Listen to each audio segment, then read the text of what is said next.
Hello, this is the Stories Beside channel. I release videos every day for you. Subscribe and click the bell. The ramshackle, peaceful sections led in the fire, and smoke rose above the slender structure, filled with the incomparable aroma of nature-cooked food. Rick carefully placed a few logs into the fire on top of the man-made volcano and immediately pounced greedily on a new portion, which made the sounds intensify, and there were even aggressive notes in them.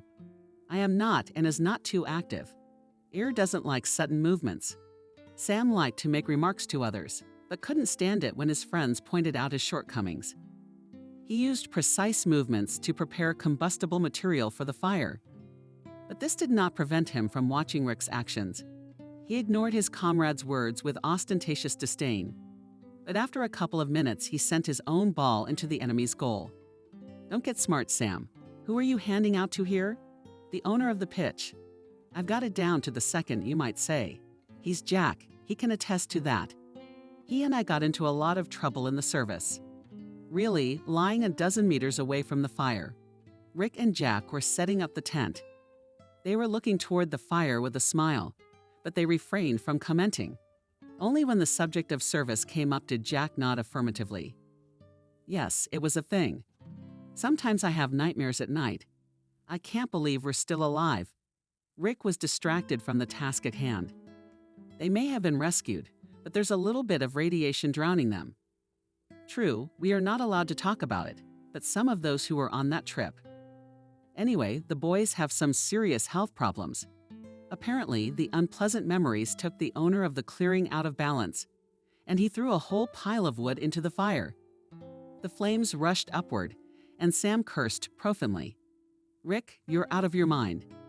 You want to make a kebab out of me? Who taught you how to do that? Rick laughed, but the man's laughter sounded more like thunder, so the flames flickered fearfully. Sam, all the best, so to speak. I take from my friends, including you. You think you're the only critic in the world who is a businessman and has no money. But there are better people than you. You're the tougher one. Now Sam was laughing, and for convincing he waved his hands expressively at the talking argument. The flames of the fire reacted with wild affection. Rick decided to separate the wrestlers to different corners of the ring. All right, men, stop. I see that our evening is getting a little too languid. And I don't like that you're acting like chocolates.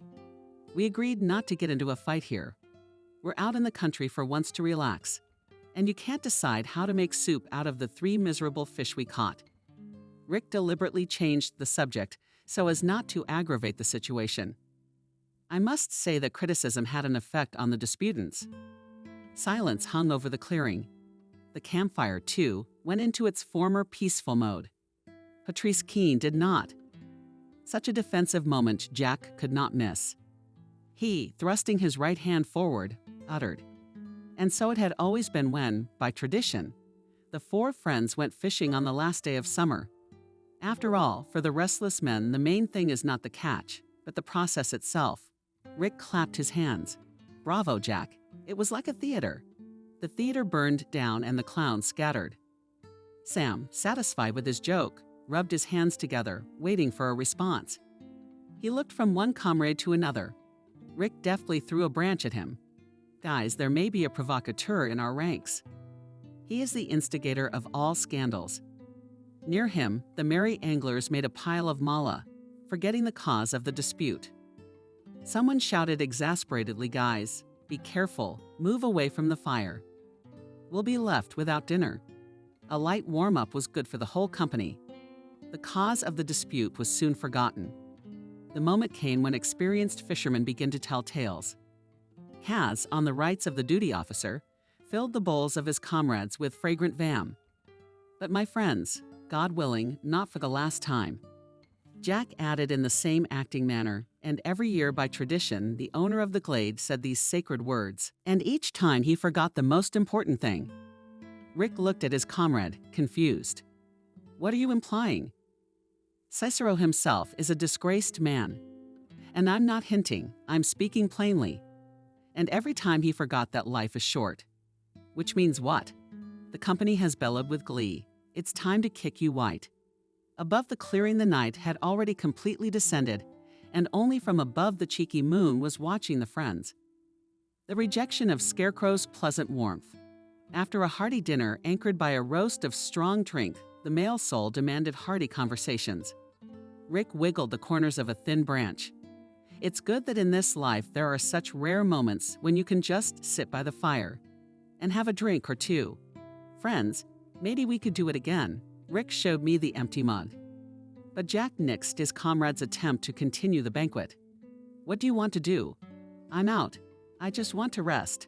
Breathe this incredibly tasty air. This perpetual run up the vertical, the desire to leave more money. Honestly, all the posts. Also, my wife's mom came to visit us the other day. Said she was coming for a couple days. But it feels like forever to me. I understand your heartbreak. I sympathize. No, more than that. I'm sorry for your loss. Noticing that the former coworkers again diverted Sam's attention, he defiantly poured tea from a thermos into his mug and said loudly, "Who wants some?" My wife prepares a wonderful drink, saves from all diseases. She is a professional in these matters. She knows about every herb. Jack is revitalized. You know, when I was a child, I was once saved from certain death by a grandmother who also used herbs. And what ailment overcame you? A lot of foolishness. I ate some mushrooms on a bet with the local boys and almost lost my life. Rick continued with undisguised indignation in his voice. In my practice, such cases almost every day. In today's youth, now went such a fashion to do stupid things. Jack revived. Rick, here you are as a professional doctor. Tell me, really, which doctor can heal? The man sighed heavily. I don't like to talk about work during the vacation, so I want to get away from everything for a few days. But to your question, Jack, I will answer positively. Such examples have happened, and in my practice, there was one patient with terminal cancer. No chance. Suddenly he disappeared from my sight, and I thought that all went away, and he shows up a year later. You could smoke a cigarette from his face. He's so healthy. And where did the comrade take aim? You won't believe me, I still don't know. He just said he went to see Shamanov. Holy shit. A certified doctor believes these stories. Sam's voice was full of sarcasm and even hostility. Now it's clear that sick people avoid hospitals. For example, people make appointments with my wife a week in advance. Rick glanced at Sam. Your wife isn't afraid of someone dying because of her. I do not deny the possibility of folk medicine, but I believe that it can be used only as an aid. You can't cure a serious illness with herbs. Rick said it very loudly. Men, I do not like this topic. Not for the same reason we went to the countryside to talk about diseases. Let's move on to something more positive.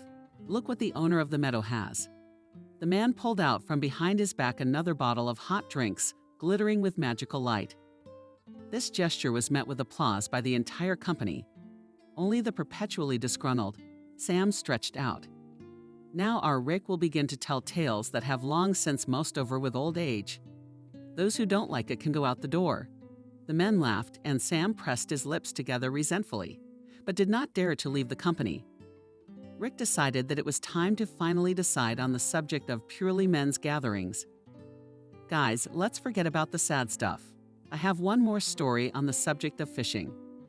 Anyway, a man liked to go fishing, so his wife wouldn't suspect a thing. He'd say he was going fishing with his friends. After the dates, he'd go to the supermarket and buy live fish. But one day it's a bummer. He walks into the outlet, and the aquarium is empty. He goes to another store, and there's nothing there either. So the cheating bastard gets out of it. He bought 2 kilos of frozen sex. Kaz figured out his trick and said, "Honey, what did you catch in your river?" "Only headless fish." And the man, he didn't get confused. He says it's my deer. The consequences of civilization have polluted nature. That's why there are only headless mutants in the river. Rick looked at his friends. Let's get some sleep. Because tonight I know with some black humor will come. Maybe in the morning on a fresh head more light thoughts will be born. The company spent almost 3 days together, enjoying the freedom and the last warmth of the passing summer. Although the total catch was very modest, everyone was satisfied with the trip. The friends cleaned up the trash and loaded into the car, tents, and other gear. Before parting, Rick pulled a coworker aside. "I've been watching you for 3 days, and I'll be honest, I don't like the look of you. There's nothing troubling you health-wise." The man shrugged. "No, nothing like that, except for the fatigue. You know, I wake up in the morning feeling like I've been carrying bags all night. Well, it's probably just the sheer workload. Sometimes I have to work around the clock. And then my wife's mom shows up, one thing on top of another. Hence the fatigue. Jack, I'd advise you to get a checkup and don't wait too long." "Rick, are you scaring me? When he gets sick, then I'll come and see you. When it gets sick, it'll be too late. Alas, statistics are stubborn. They show that, unfortunately, the patients themselves are often to blame for the unfortunate outcome. That's why I recommend you get yourself checked out. It won't take long. Here's my card. Try not to make any noise." Jack carefully opened the door. From the back of the apartment came the sounds of the television and the smells of cooking food from the kitchen. The man wrinkled his nose, thinking that his wife's mother was making her crowning beet chowder again. "Just the smell of it makes me sick." No sooner had this thought gone into the memory archives than an irritated voice came from the kitchen. He came by the smell of gasoline. "I smell it. Your husband's home from work. Meet him." From the other side, where the TV was blaring almost at full blast, I heard my wife's voice. "Mom, why are you yelling at the whole apartment? All the neighbors know about our family business, and I don't like it."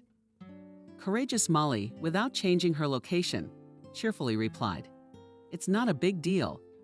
In the days of my communal youth, neighbors were more than people living in the same place. We used to celebrate holidays together and send them off on their last journey." The sound of the TV suddenly cut off, and Nancy appeared in the hallway. "Hi, Jack. Mom, you really can't smell your license for miles. You can't breathe gasoline. Couldn't you change your clothes?" The man was trying to tackle the rooms with his slippers. "Thank you, dear wife, for the warm welcome. If you look at me carefully, you'll notice I'm wearing overalls. And the suit? Unfortunately, my place of business is a car service, not a beauty parlor. And anyway, you could at least ask about my business and health for the sake of decency." "Nancy." I looked at him blankly. "You'd be ashamed to talk about your health. You're like a moose. But my mom's blood pressure is skyrocketing all day today. She has to stand at the stove. What would you do to help your mom? It's not like you work and stay home all day. By the way, what does Kelly do?" I don't know where the disgruntled grumbling of a 15-year-old daughter came from. I'm doing homework in my daughter's room, something rattles. And then Kelly showed up with the same noise. How many times do we have to fight? It's the same thing every day. Grandma can't stand the smell of gasoline. You, Mom, you don't know what you're doing. Dad comes home from work irritated too, and all this happens in the same apartment. Shocked, the parents stare at their daughter. Perhaps after this vivid scene, the family squabbles would have died down, but the restless Molly decided to add fuel to the fading fire of scandal. "Nancy, I think your husband owes Jack a lightning bolt. I certainly don't owe you anything. Dear Molly, and Nancy, it's about time you got your head on straight. Sometimes it seems to me that your mother between us in bed for the night." Kelly laughed out loud. The girl must have envisioned this entertaining picture. Nancy took umbrage at the crude comparison. "Jack, what are you saying in front of a child? And anyway, how can you let that happen to my mom? Nancy Kelly knows more than we do. And you still think she's a child? And Molly is being rude. Ever since she's been in our apartment, we've had daily scandals. Can't you see that your mother is a gifted provocateur? I remember she asked to stay for a week, but she's been in our apartment forever." This path of speech caused a wave of indignation.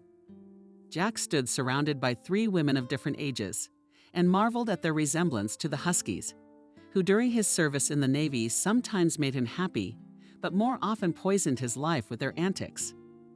He involuntarily blurted out, "Seagulls," and Molly Teacher-Maya rolled her eyes, imitating fainting.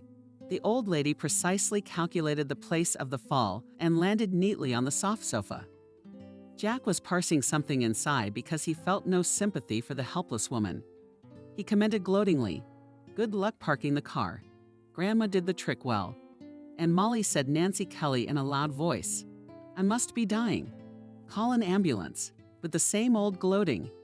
Jack corrected actress ambulance call. They're calling for a visit. Nancy screamed hysterically. Jack, this is getting out of hand. Stop messing with my mom, and she's allowed to mess with me. Nancy, we have to do something if you want to keep this family together. Think about it. While his wife frantically dialed the ambulance, Jack pulled on his jacket and sprinted out of the apartment. Half an hour later, he was already at Rick's. The atmosphere in the other's house was peaceful. The men settled in the kitchen, and Cindy, Rick's wife, set the table in a few minutes. Jack, you must be hungry. Would you like some borscht? I'd love some borscht. Ever since Molly moved into my apartment, I've forgotten the taste of normal food. She's been feeding everyone grass. One morning, I wanted to fry some eggs. My beloved Molly almost fainted. She screamed like a madwoman. Jack, eggs are pure cholesterol. Kaz laughed. I can't even imagine what pure cholesterol looks like. I don't envy you, bro. I'd probably run away from a woman like that to the North Pole a long time ago. In Rick, that woman could find me underground. Cindy did not interfere in the men's conversation. When the table was completely from the servers to the meal, she good-naturedly asked, maybe, I emphasize, drinking. Kaz expressively looked at her spouse Ludochka. What kind of stupid questions? You see how a man is tense. And everyone knows that a portion of a good drink, and with a small degree, is the best way to relax. The woman affectionately stroked her husband on the shoulder. You only observe the measure. I jack on style in the living room, and you can sit at least until the morning. After a hearty dinner, Jack's heart felt warmer. I envy you, Rick. Your wife's a gold mine. My Nancy's always looking at her mother's mouth. 17 years, and she's not used to making her own decisions. Whatever Molly says, she does. Have you tried talking to your wife? Seriously? I have. But it's no use. She always blames me for everything. It used to be more or less tolerable when Nancy was working. Why isn't she working? Would you believe it? Molly once said that a decent businessman's wife should be a homemaker. They disappear into production. My Nancy never made it past college. Worked in a factory for a few years. That makes 3 women on your shoulders. That's right, Rick. You don't know what their needs are, do you? My business is a big word for it. I don't have a salon, just a small workshop. Of course, they're not poor, but they don't have a lot of money. After sweet Molly fell on my head, it's like I'm screaming bloody hell. I don't know what to advise you, friend. But this Gordian knot needs to be cut. One of my clients almost died because of a family emergency. And you know what I find strangest about women's logic? Is that most women see their husbands as a constant. They somehow think that it's enough to drag a man to the registry office and all can live happily ever after. And every day makes new demands. In this case, their own shortcomings they do not see, and the husband nod for the slightest misstep. Don't generalize. Your Cindy is an example of a good wife, a friend, and proudly noted yes. So I'm in the 24/7 mode of preventive work. But all kidding aside, my wife is a real diamond. Phew, I'm afraid to jinx it. The man's a fool knocking on the wooden capitol. Jack, in any case, you can count on me. My house is always open to friends. By the way, have you seen Sam lately? Not since our fishing trip together. Is he in trouble? Sort of. Last week, a mutual acquaintance. He comes to my office a lot for treatments, said Sam's got some family drama. His wife ran out on him. How everyone's life depends on those around Sam and the nasty ones. But pity him. Feel sorry for yourself. Sam, it's really disgusting. Imagine he wrote a report on his wife, as if she was engaged in dark deeds, and took a few lambs with him. Now the girl is wanted. A real bastard. They were living together after all. We don't know why the unfortunate woman took such a step. For the first time in months, Jack slept well.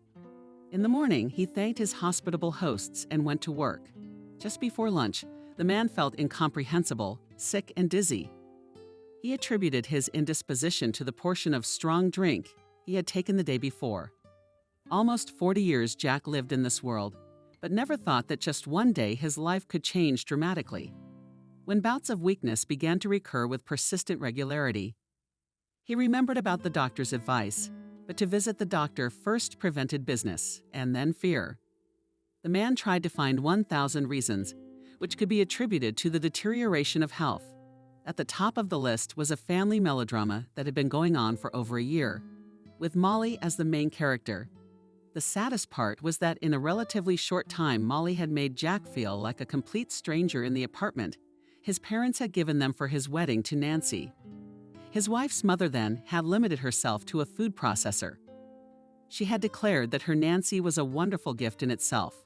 More recently, Jack learned quite by accident that Molly was selling her apartment. He decided to act tough and determined. Returning home, ignoring Molly's unhappy shouts, he walked straight in his street shoes into the kitchen where she was preparing her traditional brew. "And Molly, I just heard that you put your apartment up for sale. Can you please explain what that means?" She had a hunch and went on the attack. "That I will speak as I please in my own house. And I demand to know why you suddenly decided to sell your apartment." The woman slapped the blackboard section with irritation. "What kind of interrogation is this? My apartment, and I can do whatever I want with it. Molly, I have to inform you that you have been living in my own apartment for more than a year without registration. Don't you find that odd?" The woman almost choked with indignation. She screamed, "Nancy, your husband is throwing me out on the street." Nancy rushed to her mother's call, followed by Kelly. "People, please calm down, honestly. I'll soon get out of this madhouse." Dad said something to Grandma again. Jack tried his best to stay calm. "It was nothing. I just reminded your grandmother that she is living without registration in the apartment, the owner of which is me. And that's a gross violation." The wife and daughter froze in amazement, and Molly in between was already reporting heart drops. Kelly was the first to come to her senses.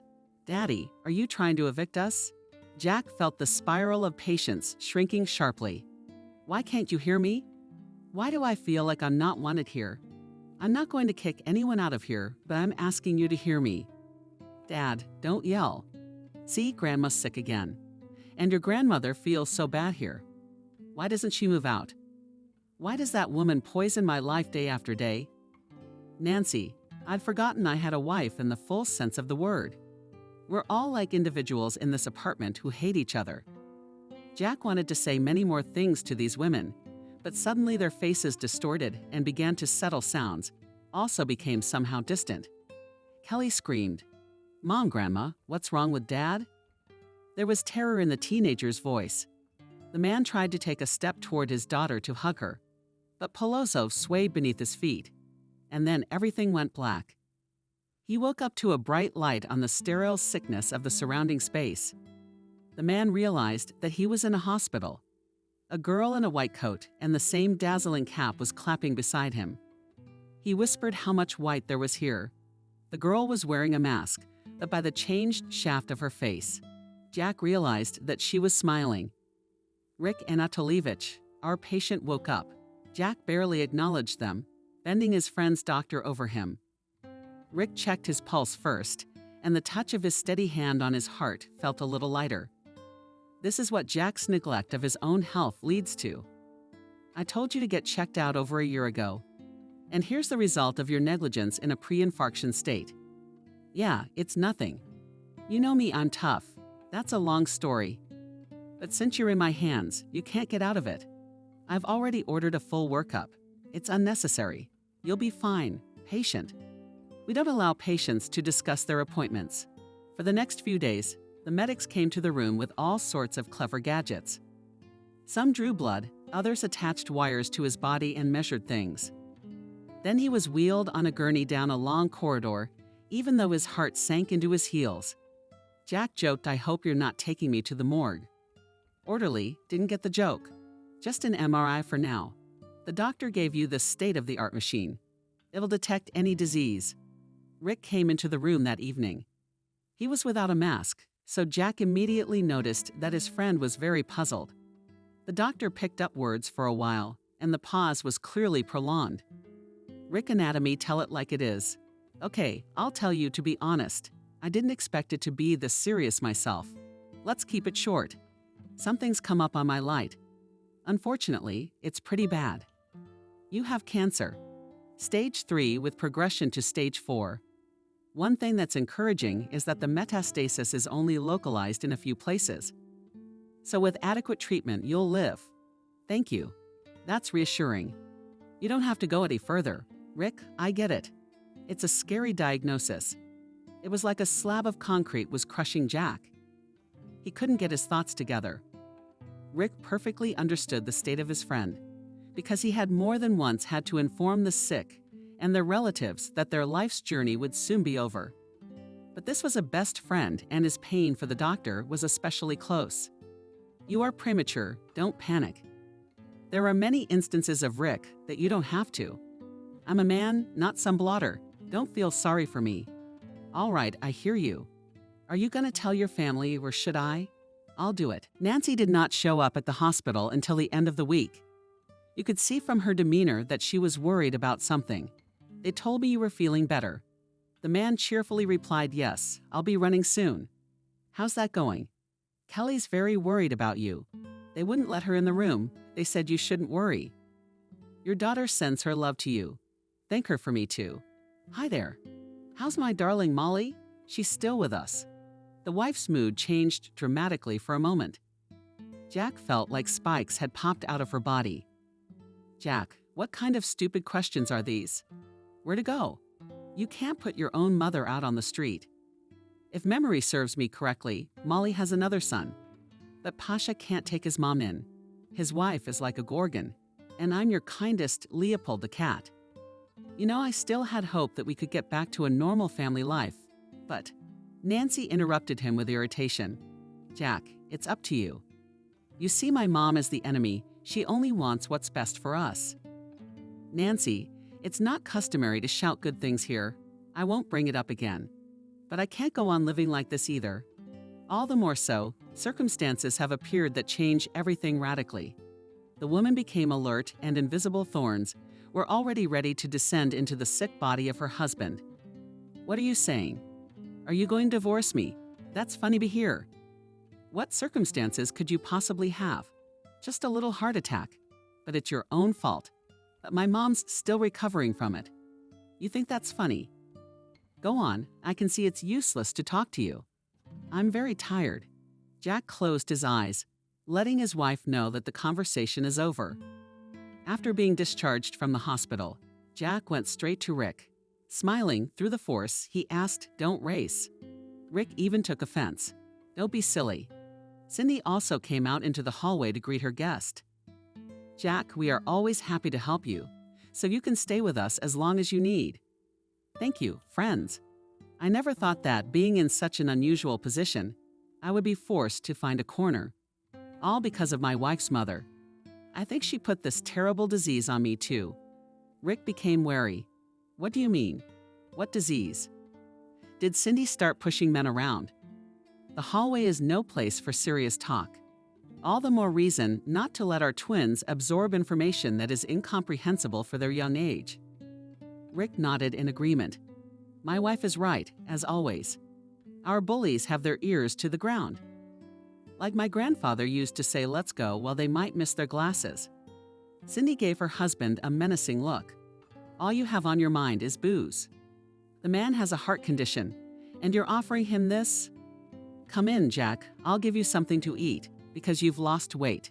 Jack ate borscht and cutlets with pleasure, and Rick was waiting to satisfy his hunger when he put the plate aside. The master made an expressive sign to his wife. Cindy, go and see the boys. But Jack stopped him. I wished Cindy knew about my problem too. Women in these matters understand much more than us men. Maybe your wife can advise you. What should I do? What about yours? I haven't said anything to mine. My Nancy is only interested in her mom. I really think Molly has some kind of damn power. There was so much resentment and bitterness in the man's voice that the couple physically felt his pain. Jack spoke briefly about his distress. The couple remained silent. To ease the awkwardness, Jack tried to make a joke. That's what kitten pies are like. Don't think about it. I'm not gonna give up. I'm gonna fight for every day and every breath. Kaz is revitalized. That's right. Remember the last time we went fishing? Rick told you about the miraculous rescue of his patient. Yeah, I remember that one. I've heard stories like that before. Our men in the shop love to tell stories about anything. Basically, that's all I have left. There are no others. Didn't Rick offer you anything? Why would he offer me hospice? But you know what that means, don't you? If I'm going to die, I'd rather die at home. And Nancy, how did she feel about it?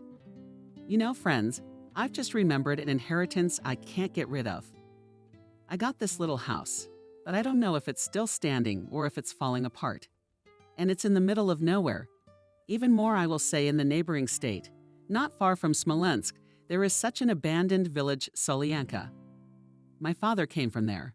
And when I was a kid, my grandparents used to spend vacations there. Imagine, I even had a girlfriend there. I used to take my young one to her and read poems to her. Good girl Cindy, why is she good? Cindy smiled. These lines were written by Yaroslav Smelchikov, such simple, such heartfelt poems. And to me, my junk, he only gave me flowers, which he plucked from the flower bed. Rick shouted a funny grimace, Jack. And what's the matter with this girl? With such a beautiful name? I have no idea.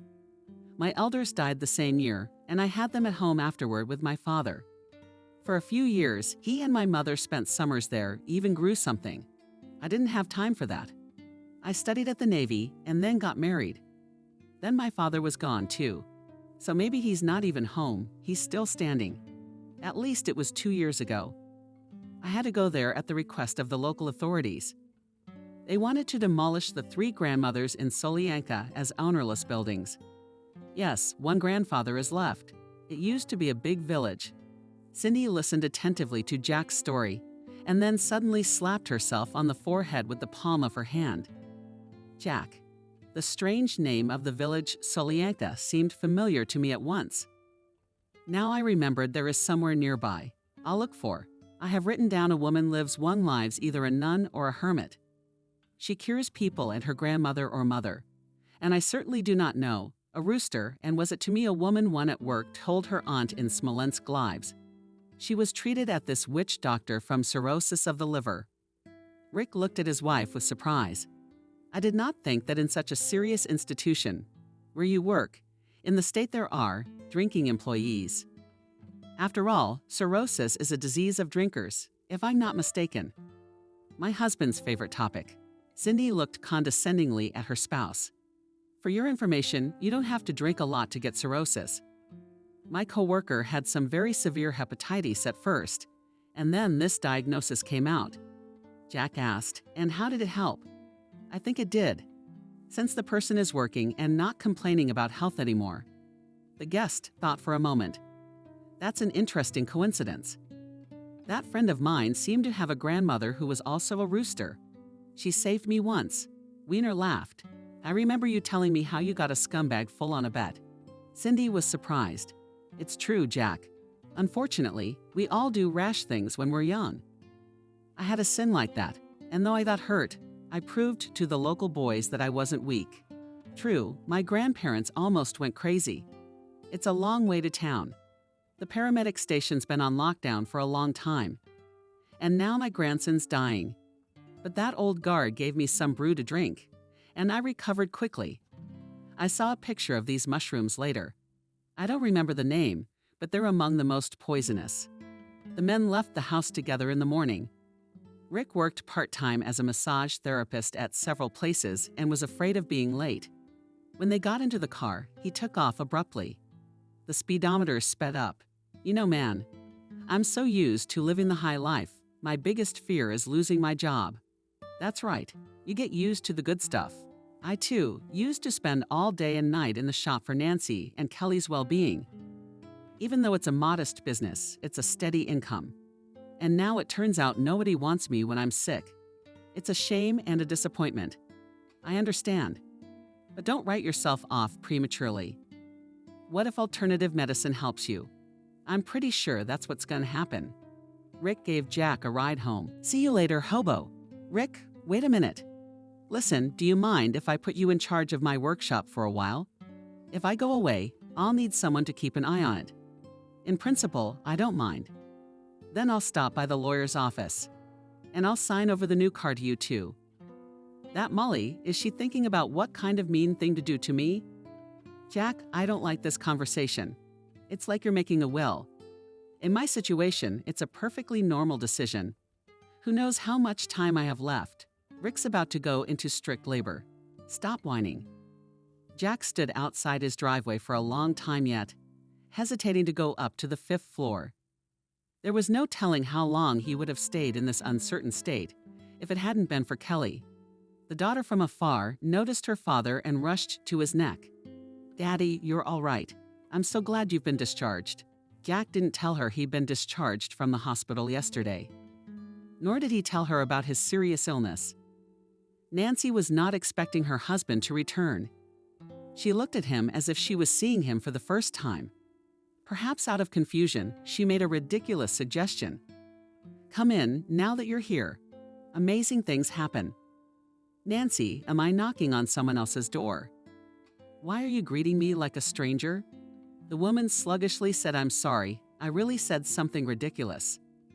"I'm just confused. My mom was admitted to the hospital the day before yesterday. I'm so worried." Nancy cried. Jack looked at her and couldn't understand why he was listening to all this. The resentment came in bitter again. Whose throat? "You weren't so worried about me. Apparently, I became an extra person in your life. I even forgot when you kissed me. I've forgotten what your hair smells like." The woman tried to smile again.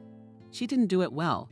"Jack, honestly, I'm really glad you're okay, but you have to understand me." "Nancy, I understand you perfectly well. Let's not talk about illness anymore. And your mom. I think we really need to think about how to get on with our lives." He went into the back room where he'd made himself a place to live. "Molly." "Jack, where are you going?" "This is Mom's room. It's my room now." Jack said it in such a tone that Nancy was afraid to contradict him, but she was very afraid of being alone. There was a knock on the door. The woman shouted in desperation, "Jack, can you hear me? I won't let you divorce me as I'll be alone with a baby in my arms. From behind the door, you're going to work. I'm taking care of my only daughter, and Kelly is an adult, so don't exaggerate your helplessness." For a few days, the house was completely quiet. Kelly ran off to school in the morning, and Nancy hurried to her sick mother's house. Through acquaintances, she placed Molly for treatment in a cardiac center. The woman was recovering in a ward for special patients. And her company was the same dissatisfied with life and son-in-law lady. In their free time from treatment, the women watched soap operas. But during the visit of relatives, both masters portrayed themselves as terminally ill matrons. About the peculiarities of the treatment, Molly Jack in pictures told the daughter, "Daddy, you have no idea how ridiculous and even funny it looks from the outside." I became so embarrassed for Grandma's behavior that I decided to temporarily refrain from dating her. "How did your mom react to that?" "She didn't." "You know, Dad, you may think it's a fantasy, but Mom's acting like a hypnotist. She's never been like this before. Maybe she should see a doctor too." Jack laughed. "Is it really all in your head? It's just that your mom is not an independent person. Grandma, on the other hand, has a hypertrophied self-confidence. Hence all the problems. You made it so easy for me. Why doesn't my mom want to understand that? How am I supposed to know what's on your mom's mind?" Kelly looked at her father with a kind of hidden desperation. "Kitten, something else is bothering you." The girl tried to be calm, but her voice trembled. "Mommy said you're going to leave us. It's true. Not my daughter. Your mom has turned everything inside out. The fate of our family depends on her. But anyway, you're my favorite child, and I'll never leave you." The girl silently nestled against her father's chest, and he was afraid to move, so as not to accidentally break this invisible thread that connected the two soulmates. "Perhaps, my daughter, I'll be leaving soon. But it won't be for long. It has to be. When it's over, I'll tell you why I'm leaving. But I can't right now. And please don't say anything to Mom and Grandma. Dad, you know me. Besides, Mom's not interested in anything right now. She even pays less attention to me. But I kind of like it." Jack took 2 days to sort out all the legal issues and say goodbye to his friends. Rick reluctantly picked up the paperwork. "I don't like this whole thing. It's kind of hard on my soul." "Jack, maybe this whole Rick thing was for nothing. But you said yourself the witch doctor was my only hope. That's not what I meant. It's about these documents. It's not good. It's like we're saying goodbye forever. Alex looked at his comrade strangely. Who knows? Maybe so. I didn't come to my senses right away and tried to cover it up. Nonsense. What's going through my head? Never mind. When are you going to hit the road? Molly will probably be discharged tomorrow soon. I want to be gone before then. Listen to you. How does a good detective story unfold? A little bit. Okay. I hope to see you again. Rick went out into the hallway to escort his guest out. Jack asked him, "How's Sam doing over there? Did he find his runaway wife?" "No, but I think he's getting over it. Saw him with such an interesting lady the other day. You could tell by the glistening man's finger that Sam was a wealthy girl. You don't say. I had the good fortune to see his wife, a very pleasant person, and without any nonsense. She has a strange alias with the letter L. By the expression of the guilty face, it was easy to guess that his brain went into extreme modes of operation." Jack reassured her friend. "Okay, without straining your meanderings, you'll remember later. Especially now, having this woman is irrelevant. Look, Jack, if you want to take my car, it's out of the goodness of my heart. Don't. Me and my guys built an old series Lada out of junk. But it drives fine without you. I'll take it." A day later, Jack was on his way to a new life. He drove leisurely along the highway, towards Minsk, enjoying the feeling of complete freedom. Weaknesses, unpleasant dizziness, which tormented the man in the last few weeks, disappeared without a trace. But there was a youthful delight in his heart. Jack muttered aloud, "It's been a long time since I've been so satisfied with life, as if I'd been born again." Cool foreign cars rushed by. There were even modest Zhiguli of different modifications. This road variety also pleased the experienced motorist. But the real pleasure was his own car. That's why all along the way he was constantly encouraging his faithful horse. "Good boy. You're my best. Let them look at us and envy us. How can this imported garbage compare to you? Any off-road motor won't fall apart for parts on the first bump." Jack had never before observed the manner of talking without the presence of a live interlocutor. It was a defect Rick had suffered from, and Rick had once told him that it was a clear sign of disorder. Venica was very frightened. The whole company laughed heartily at his comrade. But Jack did not consider his behavior on the road unnatural. After all, the car for him has always been a living object. He often reminded his employees of this. A man's car is almost as much a creature as a cat or a dog. It remembers how the owner takes care of it, what words he encourages it with, and the careless owner is always punished by refusal to work. All people with a healthy sense of humor worked in the workshop. One such wit continued the theme. "That's a good one, Jack, right to the heart. It's a bomb. I can just picture myself walking up to my convertible a little tipsy. And he not so beautiful baritone just poked the keys on the hood, where you bastard climb behind the wheel." Other comrades also joined the discussion. "If the car is almost a living organism, I wonder how it perceives the mats. You've been told you'll get a breakdown for anything bad. As soon as you use a foul word, a part goes flying. Listen, if it was really so, all Russian roads were full of spare parts, and a car in full configuration, and on the move would be a rarity." Jack warmly remembered now when it was possible to laugh and grieve. He started his business practically from scratch, and over the years he managed to accumulate a friendly team of real specialists. Thanks to their, you could say, jewelry craftsmanship. And the car was assembled, on which he was now heading to a remote village. The man did not have time to finish this pleasant thought as the same old Lada swept past. Even the color matched, only a couple of tones lighter. An exclamation of admiration burst out of my heart. Such coincidences happen. It was interesting to know the history of this car. About an hour after the surprising meeting with the double, Jack was already at the terminus of his route. The village was a depressing sight, with dilapidated houses and gaping eye sockets of broken windows everywhere. Many of the buildings were drowned in thickets of weeds. The gruesome scenery made me feel a little creepy. There were survivors here. Surprisingly, dogs actively responded to his call. And they did not wait for a special invitation, and all of them showed up on the only road that divided the village into two parts. The animals were very friendly, as their tales told. Their appearance suggested that their food was not bad, but there was an eagerness in the eyes of the furry creatures to swallow something tasty. Jack took out his travel ration from the glove compartment and carefully arranged the remaining sausage sandwiches on the bag. And children, brothers, treats here a blue company of 4 participants of an incomprehensible suit hurriedly went to the table. But no sooner had the poor fellows tasted the treat. As if from under the ground, a little grandmother appeared right on the road. Her appearance was so unexpected that Jack's heart gave an unpleasant twinge. Ignoring the man, the old woman pounced on the dogs. "Ah, you beggars, get out of here. Aren't you ashamed of yourselves? I'm feeding you like slaughtering bandits." Grandmother, in her fiery speech, used many other words that Jack had never heard, but her vivid monologue in some obscure dialect made a strong impression on the dogs. They lowered their ears and lowered their eyes, and some even bent in envy. One doggy decided to trick the mistress and came in from the rear in order to grab the treat unnoticed. But the vigilant old lady immediately stopped this attempt. Palm went away. "I told you how many times not to take food from strangers." The woman glanced expressively at Jack. He laughed heartily. "Hello. Don't worry, I won't cause your dogs a knot." Grandma dignifiedly adjusted her jacket.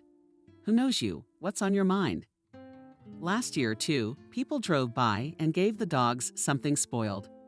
They suffered so much. The mother died in terrible agony, and they couldn't have been saved. Nasha, Jack is alert. "Pardon me, what is your name?" The old woman paused and adjusted the colors of her headscarf. "Miranda. I'm the 3 of us left here. I'm Miranda, and Grandpa Plato. He's got his little house up there on the hill. The whole village is dead, and you'll be a nice man." Salenko stared intently into Jack's face, and her small eyes, like an X-ray, shone through him. The man felt uncomfortable. "Maybe you remember the old people. They lived there under Gorky, too." "How could I not remember? I remember they died the same year. They were good people for so long. You wouldn't happen to be their son." "You guessed it. I'm the oldest. I remember your name now, Jack. You guessed it. You got it, Grandma. My granddaughter came by and said I had some kind of Alzheimer's disease that kills your memory. Your granddaughter must be mistaken, because I haven't been here in a while. A couple years ago, but I haven't seen you. That's not surprising. We're used to being in holes around here. The only time we come out is for the bench. She comes twice a week." The old woman spoke passionately about life in the empty village, and the narrative was so false that anyone would have thought there were at least 100 people living in the village. Miranda escorted Jack to his heritage estate, which was also drowning in a thicket of weeds. It took the man 5 minutes to survey the house and the surrounding area. What surprised him was that the house was in order, and even the refrigerator was immediately sound. As soon as he plugged the plug into the socket. Until late in the evening, he cleaned up the property. He had to fight the overgrowth the grandfather's way, but his hands remembered how to hold the scythe, and soon the air was filled with the pleasant aroma of fresh, dull grass. Jack sat down on a small bench to take a break.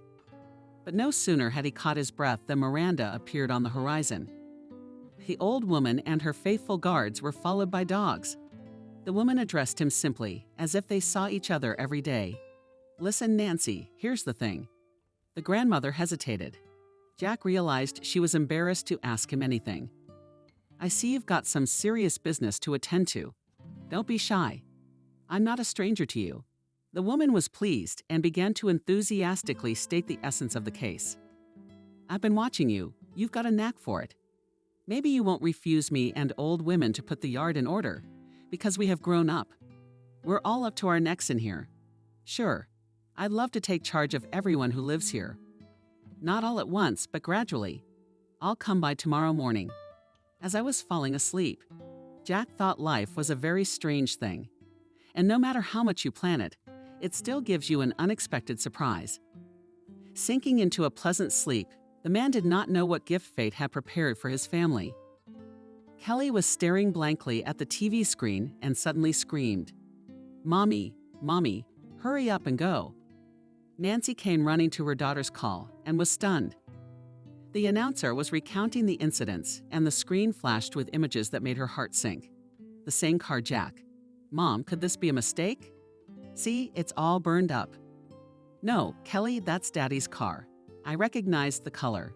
And there are only a handful of vintage cars like that these days." Molly was also interested in what was going on in the apartment. "What's all the commotion?" "Girls?" Nancy collapsed on the couch and sobbed. Kelly was crying too. "Grandma, I think we've had an accident. It was on TV. Daddy must have crashed." The girl couldn't talk anymore. And only Grandma didn't shed even a tear with undisguised sneer. She gave up. To each his own. Mother and daughter watched another newscast. The announcer asked for anyone who knew the car or its owner. Nancy immediately dialed the phone number that flashed on the ticker. Kelly was still hoping that everything would turn out all right and that the accident had nothing to do with her father. But Nancy came back from the identification procedure, and from her face, the girl realized that there were no miracles in the world. Kelly is Daddy, face and all. He's badly burned. But it's definitely him we need to let his friends know. The figure of Molly appeared in the doorway. "Nancy, you may take offense at me, but I don't think there's any need to spend a lot of money on a wake. We can limit ourselves to a modest meal." Nancy looked at her mother with a wild look. "Mother, I sometimes get the impression that you have no heart at all. Do you realize that your granddaughter's father and my husband died tragically? I know you didn't love Jack. You can't stomp on a memory like that. If only out of respect for Kelly and me. I'd rather you didn't say anything." And Molly pressed her lips together resentfully and disappeared into the kitchen. Jack couldn't have dreamed this. He didn't realize that while he was helping the old folks in weed control in another part of the world, his funeral was taking place. The man enjoyed the new experiences and the vastness of the fields. Simple farm work complemented him, weakened by a terrible disease of the body with energy. Why did the urge to live become stronger? Restless old Miranda watched him work, and from her expression from his wrinkled face, it was evident that it gave her great pleasure. "Nancy, you should take a break to drink some fresh milk. Just given to my daughter." The man carefully set the scythe down and picked up the clay jug. He drank the milk in one gulp and wiped himself rustically with his shirt sleeve. "Thank you, Miranda. Your milk is excellent. Come on, Nancy, goat's milk. It cures all sorts of diseases. I drink a white Czech every day." "Why?" Miranda gave Jack a condescending look. "It's a lot of trouble with you city folk. This jug is called Uglich in our village. If you're going to live here, memorize it.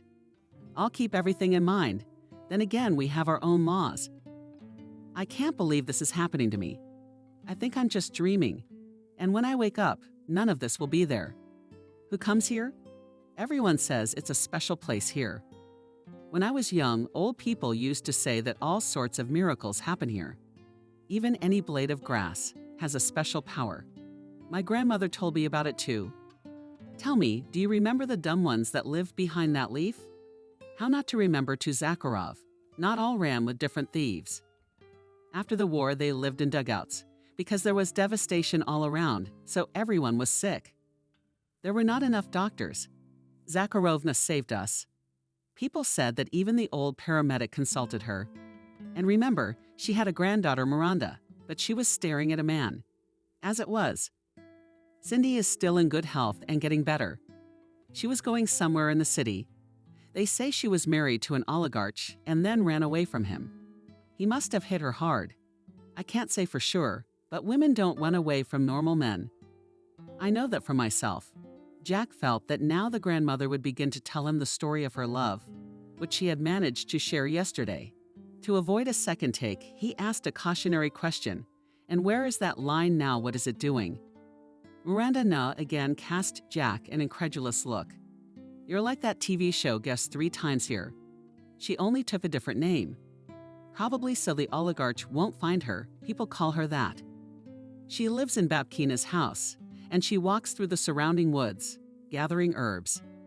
The old woman looked around as if someone could hear her and whispered. When our women came to that shop, they said that this lore is not all at home. Miranda, but for convincing, turned her index finger at her temple and giggled softly into her fist. "Look, Nancy, why do you keep asking?" "Do I mean our crust?" "What do you need it for?"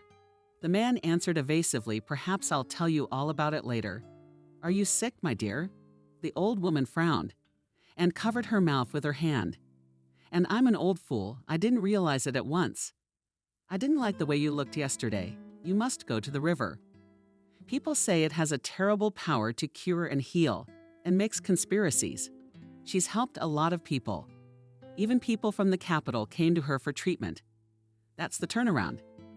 That afternoon, Jack headed towards the forest, where Miranda Nay pointed him. Through the woods, shorter, it will be 1.5 kilometers. As you come to the clearing, turn right and ideas until you see. It's an old cemetery. There's Zakharov's house nearby. There's no way to pass it. Despite the fact that the route was unfamiliar to him, because in the distant childhood they were afraid to walk through the forest, Jack traveled the whole way in less than an hour. He had almost forgotten about his terrible diagnosis. He greedily absorbed the fresh air, soaked with the smell of pine. He also found the house of Znakar without difficulty. But the man was surprised when he noticed 2 parked cars nearby. It turns out that even today there are queues. On the bench were waiting 2 women and a young girl, whose outfit was not difficult to guess that she was a city dweller. Jack came closer. "Who's last here?" One of the women looked at him sternly. "Keep your voice down. Laura doesn't like noise. It interferes with her work." Jack sat down on a vacant corner of the bench. "Do you come here often?" One has to hope that the witch doctor will help. It was clear from the woman's mood that she was not inclined to continue the conversation. Jack also silently waited for his turn. Time stretched so slowly that for a moment it seemed to the man that, passing through the forest, he had fallen into a parallel dimension. He liked this thought so much that he began to develop it. His imagination immediately responded to this message and began to throw up incredible pictures of possible variants. Some of the plots were so ridiculous that Jack could not help laughing. The woman again cast a disgruntled glance in his direction. The man apologized. "I apologize. I forgot myself. A long time ago when I was a child, I used to come here. My grandmother, the current witch doctor, used to cure me. This news made a strong impression on my neighbor on the waiting bench. And I thought you thought right the first time. After all, my last experience of contact with a witch doctor happened more than 20 years ago. I'll be honest, I didn't believe in the whole thing. I'm sorry, I don't want to use bad words. In short, I didn't. Then why did you come here? You can't do anything here without faith. It won't work. You didn't listen to me. It just so happens that there are no other options. No wonder everyone comes here with one last hope. I didn't believe either, but now this ray is the only thing that gives me the strength to fight for life." The woman's voice trembled, and Jack realized that further questioning was inappropriate. He sank back into silence, and time began to die out drop by drop.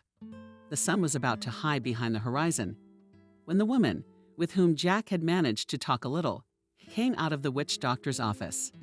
"Come in." No sooner had Jack crossed the threshold of the house than he heard the voice of the landlady. "I knew you would come today." The man froze in place. His condition could not be called shock. It was something like a stupor mixed with a powerful electric shock, so for a while he was unable to move or speak. The healer looked at him and smiled. "I didn't expect that. Did you even recognize me?" Little by little, the stupor began to subside. "I knew it was you, but I didn't expect our meeting to be like this." The man looked at this beautiful woman, who didn't have a single drop of makeup on her face.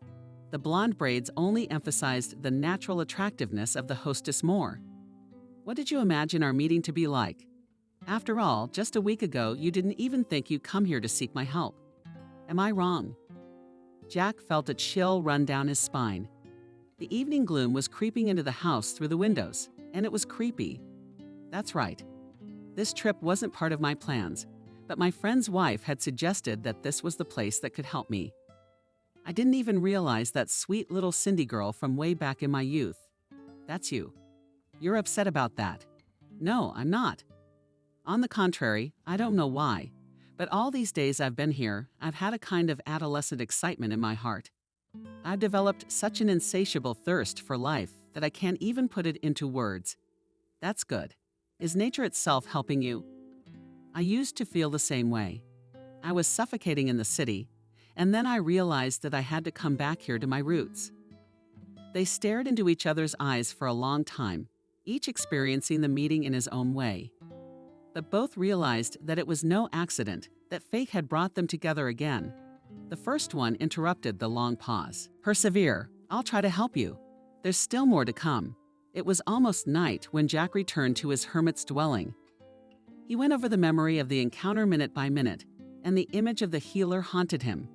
All the following days, 3 days later, she appeared on his doorstep. Hello. He was confused. Miranda had assured him that she almost never left her dwelling and certainly never came to the sick herself. Apparently she'd gotten it right. His gaze and smiled gently. I came to you as Cindy. Jack exhaled. Come over. I'll make some tea now. Cindy looked around. Jack, suddenly frozen. She used to come here a lot, and it was so natural. Nothing had changed much. He turned to her, so the house had stood for so long. Everything that was still the same. He poured tea, sat down in front of her. Cindy, why have you come back? The woman twirled the glass of tea in her hands. You wouldn't think it. I'm really interested. I honestly never thought I'd meet you here specifically. She grinned. You know, when I realized that my grandmother's gift had passed to me, I was really scared. So much so that I decided never to tell anyone about it. I got married. Admittedly, the fact that it was a mistake, I realized immediately. But I decided that everyone lives like that, everyone tries. Anyway, I spent many years with a man and only then realized that he was just using me. I did not even notice how my abilities were put on the business stream. Only when I realized all this and decided to leave did I find out what kind of person my husband really was. What was it? Did he say goodbye to you? He reported me to the police as if I'd taken money from him. Jack choked. What, Cindy? I'm sorry, of course, but isn't it Sam? Your husband's name. She raised her eyebrows in surprise. I wondered what you were getting out of you. Are you too close? Not really. We've been going fishing for years. On the last day of summer, she sighed sadly. Cindy, and I'm shocked, of course. But believe me, my friends and I don't approve of Sam's actions at all. It's all in the past. Tell me, Jack, what's wrong with your house? What's the thing that put a hole in your defenses and allowed the disease to grow so fast? I don't know. Well, unless it's my wife's mother. Cindy looked at him thoughtfully. Perhaps. She sat for a moment longer, then stood up. Jack jumped up too. He was so reluctant for her to leave. Cindy smiled. Tomorrow you'll move in with me for a week, and then we'll see. Rick just couldn't find a place to be. He didn't know what he should do. The first night Jack had left, his car had just been stolen. He only found out himself on the morning news. He couldn't believe it. He ran outside and the car was gone. He came home. Jack was presumed dead by all accounts. There was no way to call him. When his friend left, he turned off his phone and just put it in front of her. If I ever come back, you'll give it to me. Until then, I'll leave it here. But in Rick, I want to put all this behind me for now, you know? How do you explain going to another dimension or something? Jack lowered his head. I want to get better, and that's all I'm going to do. I don't need anything from this world. Okay, what do you say? You'll definitely get better. He hugged his friend tightly. Cindy, the wife came into the room. What were you yelling about this morning? Look. She sat down next to him and stared at the TV screen. Then she looked at him. And I don't understand. It's Jack's car. Come on, Cindy. What do we do? The car's on me. She sat there silent for a long time. Then she said, I don't think we should do anything. Let's just wait. They've got to figure it out. If they don't, maybe it's for the best. Don't think I'm being cruel, but if Jack comes back, I'll handle the situation myself. And if he doesn't, she's gone. I sat and thought for a while and decided that Cindy was right, as always. He told the police he didn't know anything. A friend had just signed the car over to him on the deed. He had to do it for something. It's been almost a month. Molly was screaming all over the apartment. "What do you mean, Nancy? It's not your workshop. It's some strange guy's. Mom's his best friend." So that's what Jack decided. That's what Jack decided. "What are you gonna do? Keep your mouth shut. You realize you're gonna have to work now, support your family." Nancy grinned. "But I'll feed myself somehow. I'll get an allowance for my daughter. What about me, or am I not your family anymore?" Nancy wrinkled his nose tiredly. "My mom is, of course. But you can take care of yourself." And Molly grabbed her heart drops. Nancy stood up, taking the vial from her. "Mom, did you know that you can't take medication when you're healthy? They can backfire," and just walked off to her room, closing the door behind her. Logically, Molly knew that now she should take offense and leave. But that was logic. She didn't want to live alone. Besides, there seemed to be a buyer for her apartment and the money Molly planned to get. She was going to take a tour of the resorts, she reassured herself. She needed to see the world before she died. But she didn't tell her daughter or granddaughter about her plans.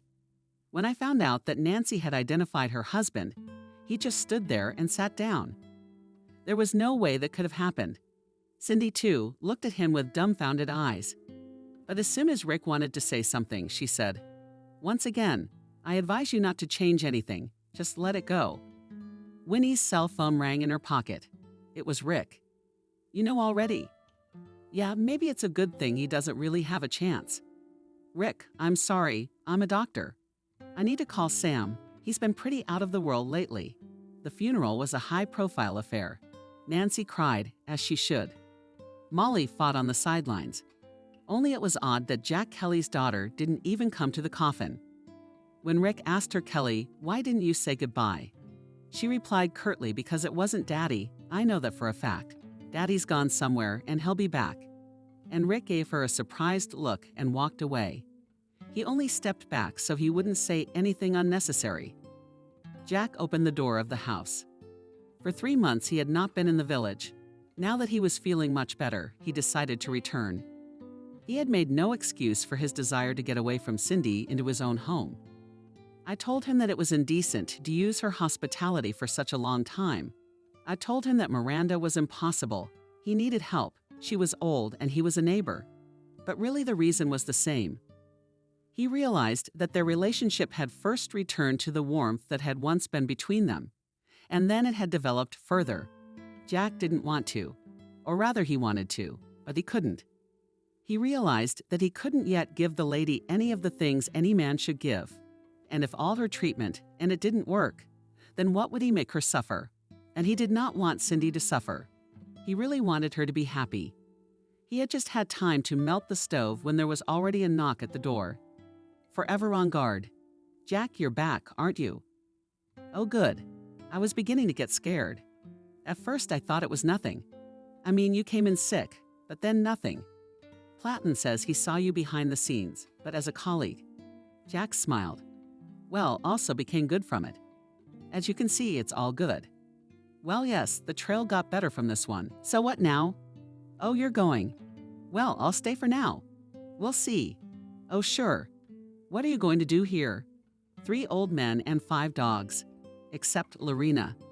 Jack glanced quickly at Miranda, but she, as if nothing had happened, continued with you eyes. "You on me, not with Camille." I've been in this world a lot of years not to recognize that kind of look. And you know what I'll tell you? No, Camille. Even the best one can't help you as much as true love. Here, Jack was confused. Did he have it all written on his forehead? Miranda's absolutely right. Right about everything. He was pulled out of his thoughts by Miranda's voice. "My bathhouse is almost ready, so in an hour Plato will come and kill a boar. The walls are fresh from the heat." She turned to go, but stopped and called Cindy. "Things won't be so boring."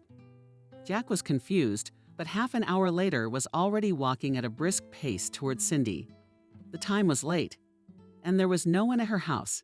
She came out to meet him, and Jack, obeying what was in his soul, pressed her to him and kissed her. "Cindy, don't say anything. I know what you're thinking. And you know, I want to tell you that happiness has no time intervals. Let's just not talk about it." Jack had a hard time readjusting, but he did. Grandma Miranda and Grandpa Plato are having a bath, and you and I were invited." He was sure Cindy would say no, but she suddenly smiled. "I guess it's time to go out." We were up late. It was already dark outside when, slightly behind Kwiatkowska, Jack and Cindy went outside. "You do realize you're going to be spending the night at my place tonight?" Cindy smiled, yes. In the morning, Jack woke up thinking that he had finally given up on dying. He only now realized how much he wanted to live, so much so that his chest even ached. He leaned over Cindy and gently kissed her shoulder. She immediately woke up and announced him with her hands. "Don't go away. Cindy, listen to me. I have to go to town. I have to get a checkup. If my friend Rick tells me I'll live another year, I'll come right back for you. And if he doesn't, I'm sorry, but I don't want to be a burden." Cindy sat up in bed. "You asked me if I'd be happy to be a burden." Jack only shook his head. Cindy got dressed, stood. "You didn't see me off. I didn't need to love you for so many years. And now I realize I could lose you again. What do you think I'm going away? I'm staying in town." But Cindy was gone. She was standing in front of him. No one knows what lies ahead. She turned and walked out. Jack remained standing in the middle of the room. After a minute, it was as if from the world he stood quickly gathering his things. He would try to get back as fast as he could as soon as he could. Back on the road again, cars that were not afraid of any mishaps. It was a little dreary at heart, but Jack knew he had to. Gotta get that damn checkup. Gotta work something out with his family. He pressed the bell button.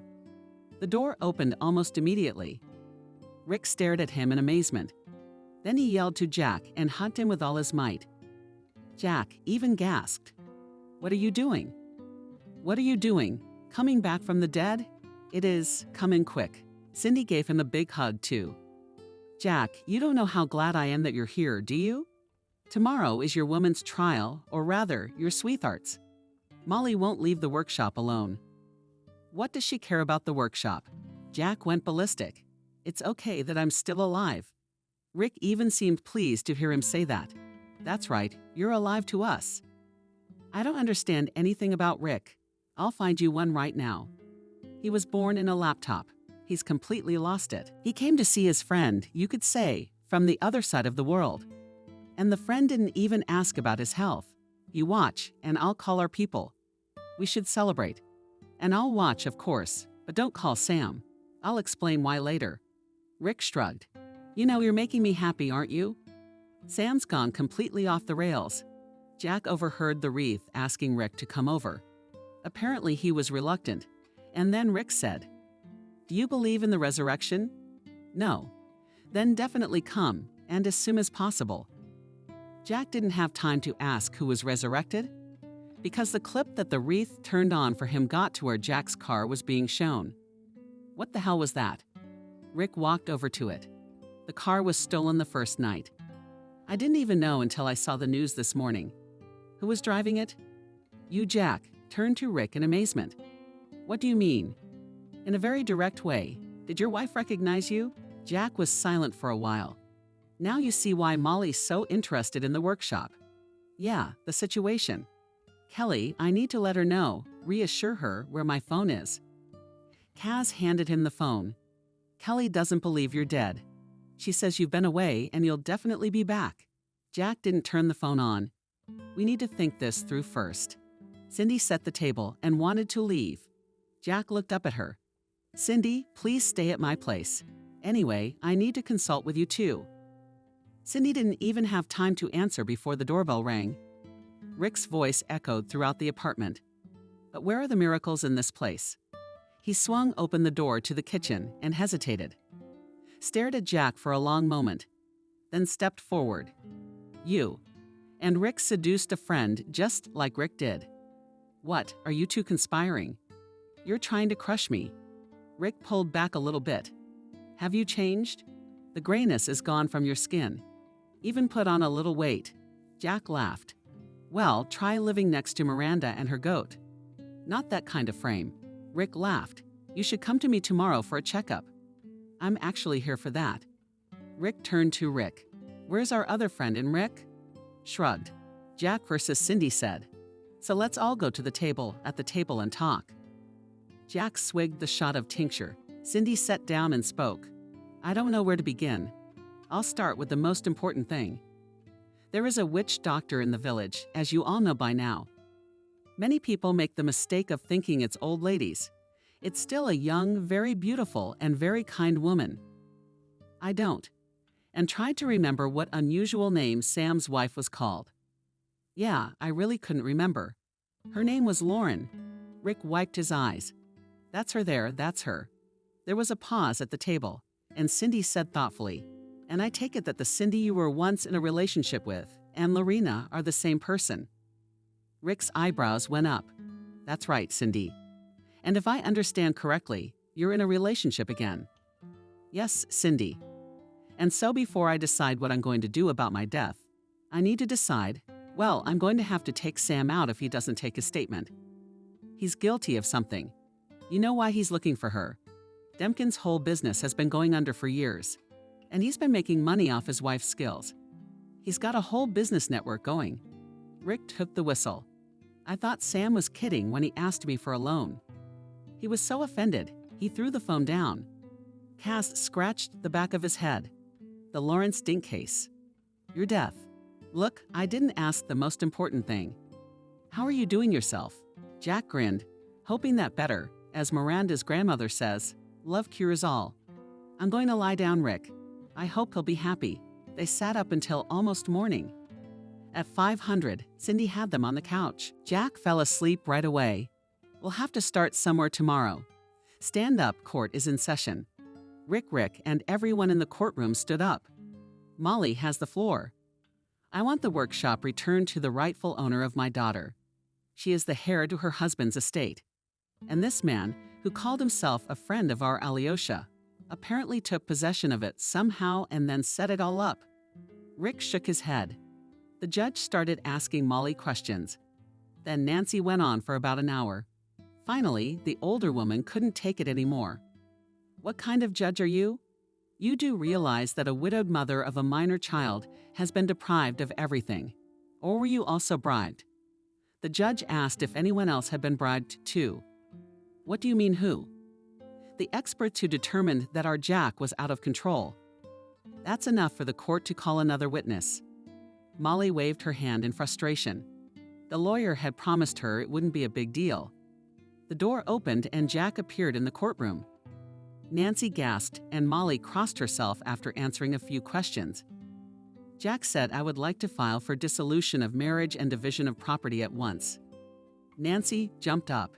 You don't know how to do this all mine. Where are we going to live? Mom has a heart condition.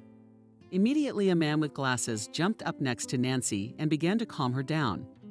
It was immediately obvious he wasn't just sitting next to her. Jack turned away. He wasn't going to charge Nancy with anything at this point. He was dead to her, so it was only natural. After the trial, Jack was outside waiting for his ladies. What do you think you're doing? His wife's mother was stepping on him. Molly, are you back in your apartment yet? That would be very good, because Nancy has to move in with you. And I'm not going anywhere. And I'm not going to let you divorce me. The young man who was standing next to Nancy had his face pulled. She turned toward him. That's not what I was going to say, but anyway, where we're going to live. Jack grinned. Your mom has a separate 2-bedroom. I think you'll fit in there just fine. I don't have anything. You know everything. And you pretended to be sick. We'll sue you. Rick, let me interject. The thing is, Jack is in the penultimate stages of cancer. And I was very surprised that only his daughter is visiting him in the hospital. Nancy and Molly looked at each other. And Jack could sense what the older woman was thinking. We'll just have to wait. Refugee. Well, why make hasty decisions? You have a child? There's no need to get excited. He didn't have time to answer. There was a scream. Daddy. Jack turned to see Kelly running toward them. He snapped out of his daze and rushed toward her. Daddy, I knew it. I knew it. Jack spent almost 2 weeks in the hospital. Kelly was with him every day and reported everything that was going on at home. Grandma had forgotten she had a heart condition. She's on the phone all day trying to figure things out. Mom's hardly ever home. She's always off somewhere with that one of hers. You're a duck. Well, Kelly, Mom's a young, beautiful woman. What about you, Kelly? You're an adult. You know, sometimes things happen. I remember, Dad, you used to say, well, I'll take care of you until you find a good woman. You just get better. Half an hour after my daughter left, Rick showed up in the room. He looked so confused that Jack was afraid. That things were bad. Rick looked at him. I don't know how to tell you. I've double-checked everything several times, and I don't understand anything. You got nothing at all, like you never had anything. That guy I was telling you about, he was jumping around like a marker. It's like you never had anything. No, that's just not possible. Jack sat up in bed and began to pull on his pants. Okay, Rick, thank you so much. If anything, come and visit us for a month or two. I'll be getting stronger. You know the kind of place we live in. All the old people know about it. So come on over. Now I gotta go. I need to talk to Sam. Jack, let me come with you. No, this is our case. Look, I'll be in touch if you need me. Sam's been really angry lately. It's not working out for him. What if he does something weird? Jack's up. Look, Rick, we've been friends for years. Do you really think we can't have a normal conversation? Honestly, I'm not sure. But good luck anyway. Sam met him with an exclamation of surprise. I don't get it. Have you lost your mind? No, Dim, it's everyone here who's crazy. Come on in. It's not cleaned up. My creature ran away and took the money with it. Dim, why are you saying that? Cindy didn't take anything. Your business was already going under and you were living solely on what her skills brought in. You were successfully trading on her talent. Sam turned on him. So that's it then. Where is she? What do you care? That's none of your business. She's still my wife. But that's just on paper. All right, here's the deal. Either you take back the statement, or I go to the police and tell everything as it is. Sam laughed. Who's gonna believe you? And anyway, I don't get it. You're dead. Him. Jack turned around and walked out the door and his phone rang. It was Molly. Nancy, you should come home. Molly, I will. As soon as you clear my house. Never you hear me? Never. Jack hung up the phone. He looked at his watch. In 15 minutes, they're meeting his daughter at the park. You know, it's Grandma. That Vasily who hangs around Mom all the time. He called her over and told her to give up the apartment. He called me too, told me I'd have my own room. But Grandma has nowhere to go, and she's already spent half the money, so she's fighting. Because the one Vasily said right away that Grandma should live separately, and even offered to find her a rented place. Mom, that dad mom, strangely enough, is silent. In the pocket of Jack's phone rang. It was Rick. Jack, the man tensed up. What's wrong? You know, I did a terrible, stupid thing. Alka came to see me. You remember her, maybe? Sam brought her in a couple times. She was such a girl. Well, she was crying. Her mom has cancer. She said she heard about some witch doctor. I was an idiot and told her about your miracle cure. She stopped crying right away. She took out her cell phone and called Sam. Anyway, he rushed over to the Lee. Jack jumped up. How? Jack, I'm sorry. I didn't realize how it happened. Okay, Rick, I called over there. Get the police and come with us. Yeah, I got it. We're in a hurry. Sam's not himself. I could hear him laughing on the phone. Dad, I'm coming with you. No, Kelly, you can't. Daddy, I'm not leaving you again. Please, I'll sit in the car. He just didn't have time to argue. Especially since she jumped into his new car faster than he did. Jack sped off, but why is there no communication there? He can't even give Cindy a warning. The car was going smoothly down the highway. I wonder what their gap is. Sam had a very nice car. They flew up to the woods. Jack saw Sam's car right away. The car was low and he couldn't go any farther. But the village people were kind enough to tell him how to get there. He took off at a run. Kelly after him. You promised you'd stay in the car. Dad, I'm coming with you. That makes two of us. They ran out into the clearing. In front of the house stood Cindy Hare shot up on a chair, a fresh bruise. And in front of her stood Sam. He had a gun in his hand. Cindy, She looked fearfully at Jack. Jack, no, he won't touch me. But Sam had already turned the barrel toward him and was looking at Jack. Defender Chick showed up. Now you're going to go where you've been for the last few months. Why the hell did you get in where you didn't need anything? Nobody's gonna be upset. You're already dead to everyone. Dim, stop. What are you doing? Don't you realize if you sit down once? No, I won't. You're already dead. And by the time they find your criticism, I'll be long gone. By the way, they pay a lot more for that kind of ability in other countries. And Sam laughed. Jack took a cautious step forward. Sam raised his arm and fired a shot about a second before. Kelly screamed, "Papa," and jumped forward. There was a deafening thud, and the girl collapsed in a sack at her father's feet. Kelly. And Jack collapsed beside her. Kelly is mine. Sam turned pale, dropped the barrel, sank slowly into the grass. I didn't mean to. Jack saw his daughter smile one last time and close her eyes. No, and his terrible cry frightened all the birds. Echoes echoed high in the branches. Quickly bring her to my house. Jack looked at Cindy, not realizing anything quickly that looked running. It was as if Jack had woken up. He picked his daughter up in his arms and rushed after Cindy. She ran ahead of him, all swung around, and started for the floor. Cindy. As he laid his daughter down, Cindy pulled out some candles, some books. Vaughn, Jack looked at her. And I'm not leaving.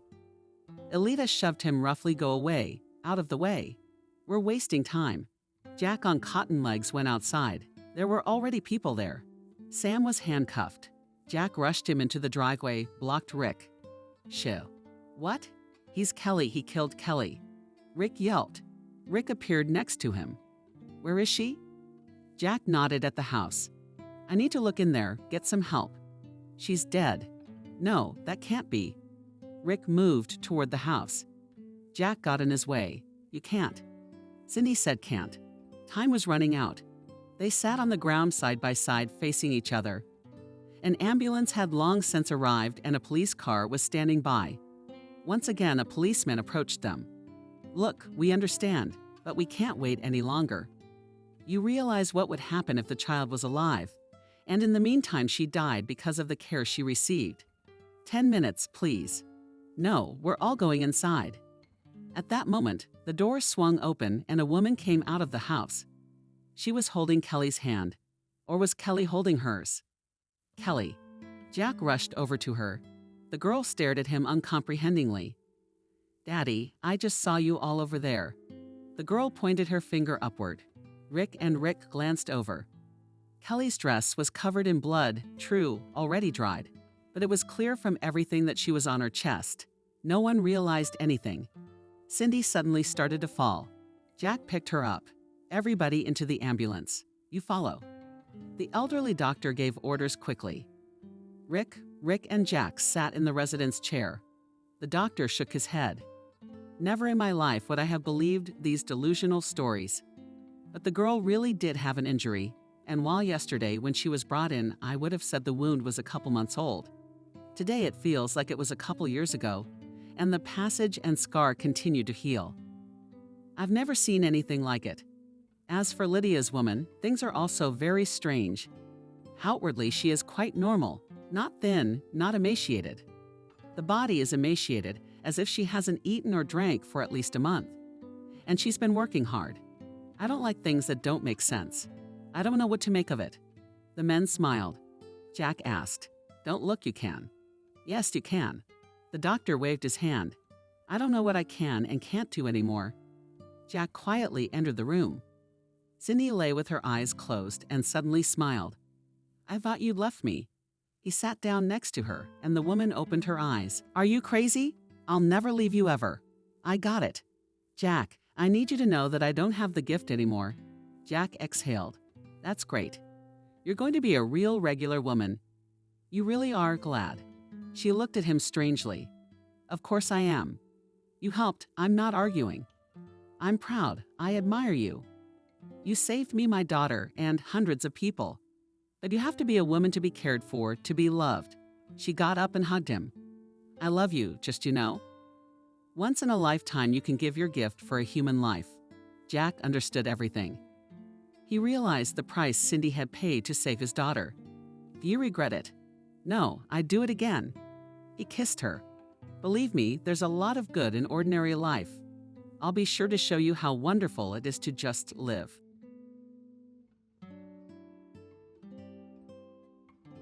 Subscribe and click the bell. Son, I am very sick, and I ask that you listen to me in a hoarse voice, his father said. Harry was lying in a hospital bed. Even though it was a VIP room, he didn't feel happy. The man had only recently been here.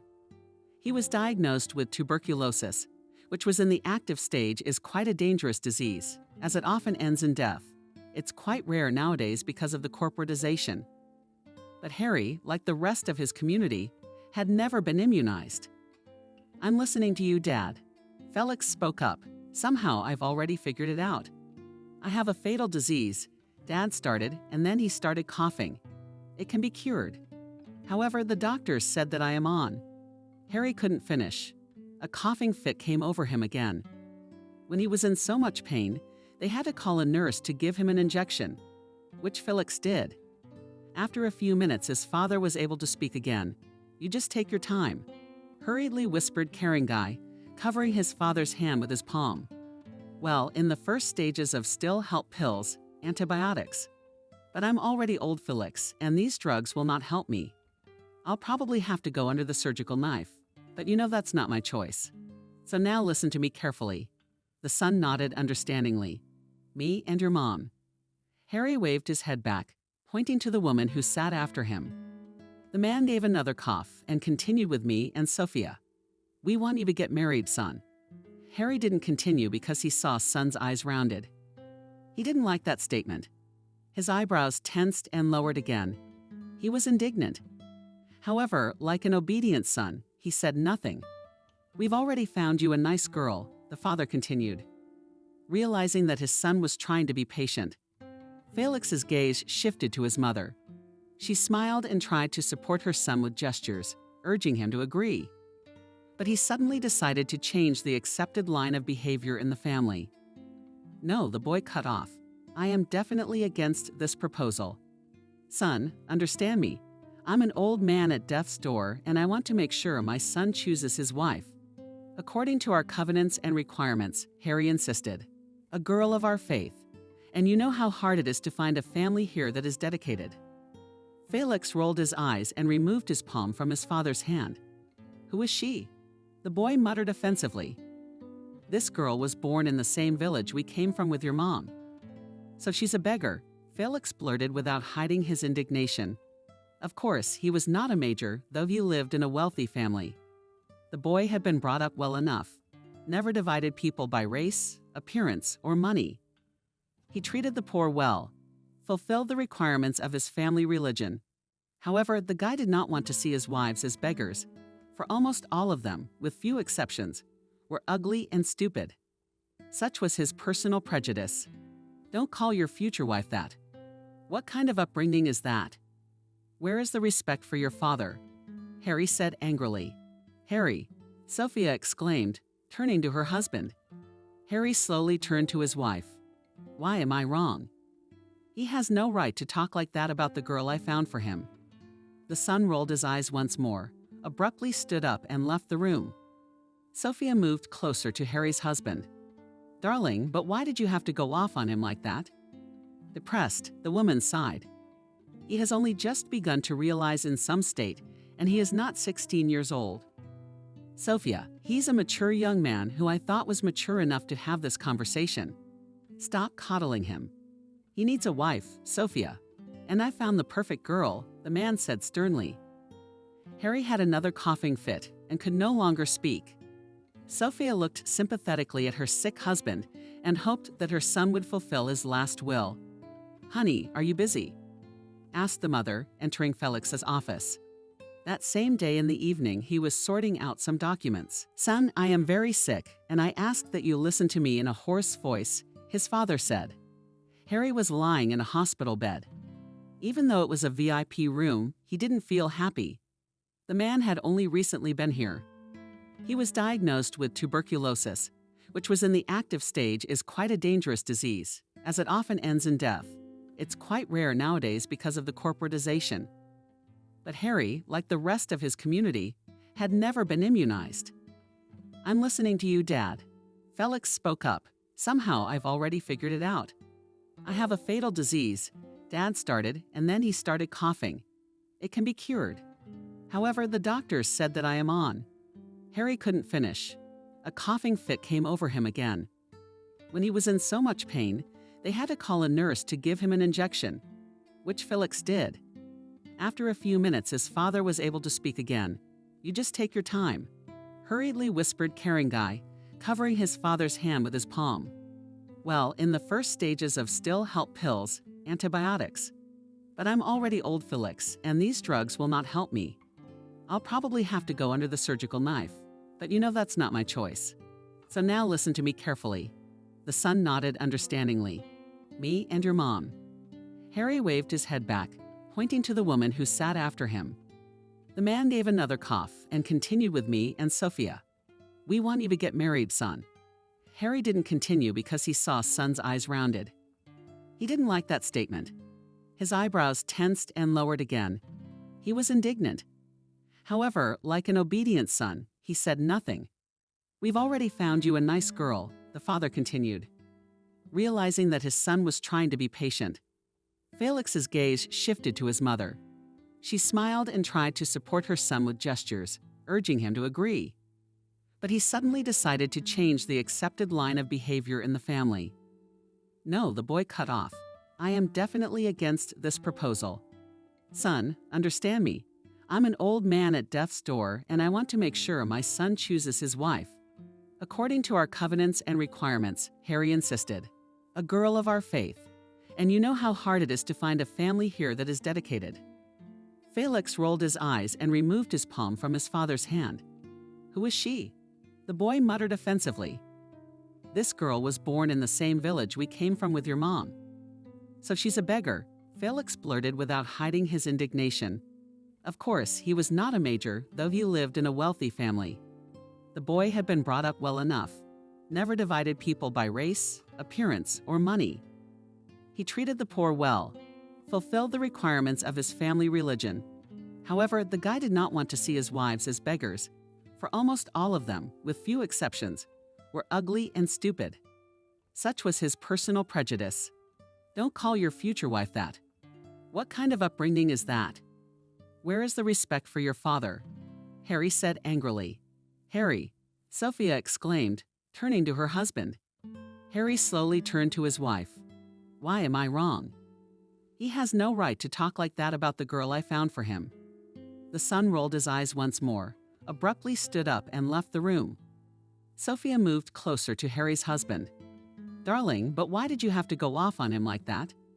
Depressed, the woman sighed. He has only just begun to realize in some state, and he is not 16 years old.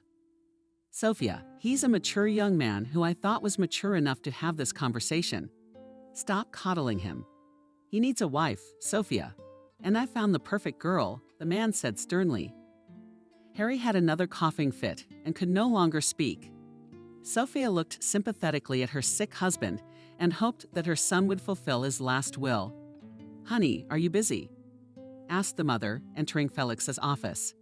That same day in the evening, he was sorting out some documents. The desk was a terrible mess, as was the whole room in general. His mother never entered the place without asking, because she knew that her son should not be distracted when he was working.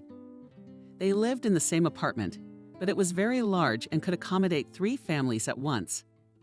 Felix's parents were engaged in the florist Chechen business, had a network of flower stores, invested in securities, and Felix also knew stock quotes and made good money on it in addition to the parental income. Harry used to run the family business, and his son helped him. However, when the man fell ill, Felix began to solve all the cases himself. He was a savvy and intelligent young man for his 23 years. He knew a lot about running a business and economy, and about working with people. He really managed to handle all the issues in the absence of his father and the client. The flow was only increasing every quarter, and so was the income. Sophia was proud of him. Though she never got into the business, her husband and son always shared their successes with her, and she was the fairy of a cozy home. Sophia was also fond of Florentine and sometimes supervised the designers who decorated the shop windows. And sometimes she had a hand in it herself, which brought her immense pleasure. Their family was strong, everyone supported each other and lived in perfect harmony. Felix loved his mother very much. She was gentle, attentive, caring, and, in general, had all the qualities of a good wife, mother, and mistress. His father was strict, demanding, but fair and kind. Never condemned people, gave sound advice, and sometimes punished for the cause, believing that it is not necessary to wait until fate itself will give Felix life lessons. The guy loved his parents very much. They really always supported him in all endeavors, and he was very happy about it. "Ladies, come in," replied Felix, without raising his head. He was now carefully looking through the documents, because he decided to get rid of unnecessary papers that were no longer needed. Sophia quietly entered the study, sat down on the chair opposite the desk. "I'm listening to you," Mamia said affectionately to her son. "I wanted to talk to you about this morning's conversation with your father," the woman explained her intentions. Felix immediately changed in his face. He became more gloomy and dissatisfied. His mother seemed to notice his frown and added, "Don't be so skeptical. Your father and I want what's best for you. Don't you see our efforts? Please understand your father's situation. He's dying, Felix, and he wants to make things right for you, to help you help me. Who needs help getting married? Why can't I find a girl I'll love, who'll be the right mom? My father and I wouldn't mind that. But time is running out. You won't have time to find a girl of the same faith as ours. And that's exactly what my father would want. It's very important. Son, this is the history of our family, our ancient lineage, of which we are all so proud. You must make your way with a woman of the Tao. In this, I'm afraid you have no choice. Can you imagine how many generations of our ancestors have adhered to this righteous faith? How many have suffered for it? What a long way they traveled, bringing Taoism here to Russia. We must honor and remember them, son. Accept your fate.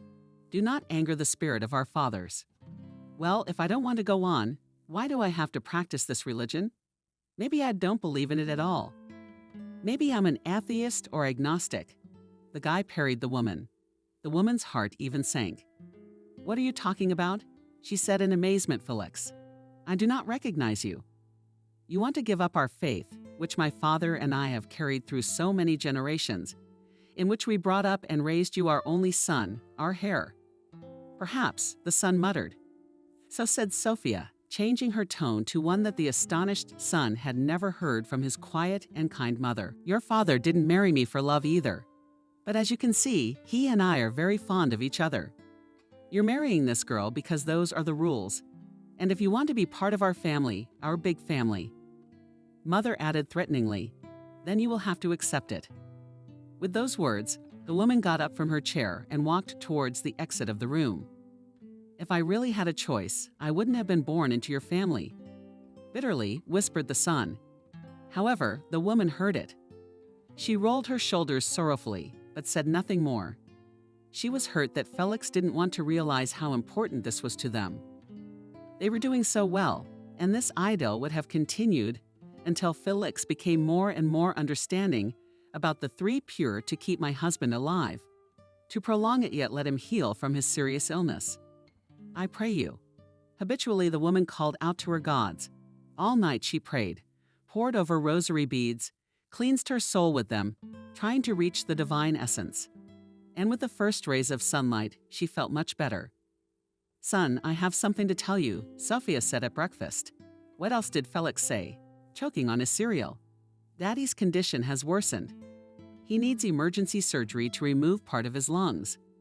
The woman said sadly, "We've decided we need to improve our chances of success and intend to go to Germany. They have the best clinic in Europe. Many difficult patients have been treated there. Therefore, your father and I hope for a favorable outcome and want to enlist your support." Felix listened carefully to his mother. This plan was really good in Germany, true, some of the most advanced medical technology in the whole world. However, what kind of support would they expect from him? Financially, the family was fine with money. Of course, his parents expect him, Felix, to fulfill their request and get married as soon as possible. I take it you're still talking about the same thing, asked the boy to his mother. What do you think, son? Question to question, Sophia answered. I guess I'll have to get married after all. The woman frowned, but there was a maternal tenderness in her gaze. Yes, son. If you respect and love your father, will you do it? I'm right. Felix thought for a moment and nodded. He knew that he would not go against the will of his father, who was at death's door. The boy loved his father, and if for his father's peace of mind he needed to get married, he would do it. So when will I see my bride? The young man asked, rising from his chair.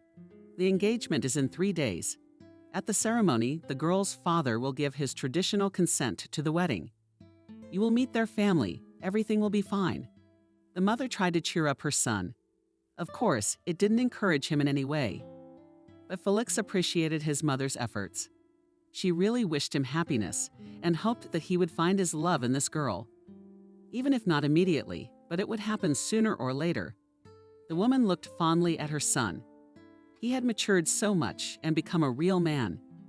That's how she always dreamed of raising him. Sophia herself lived in poverty and was married off to just such a poor guy from the same village of her dear Harry.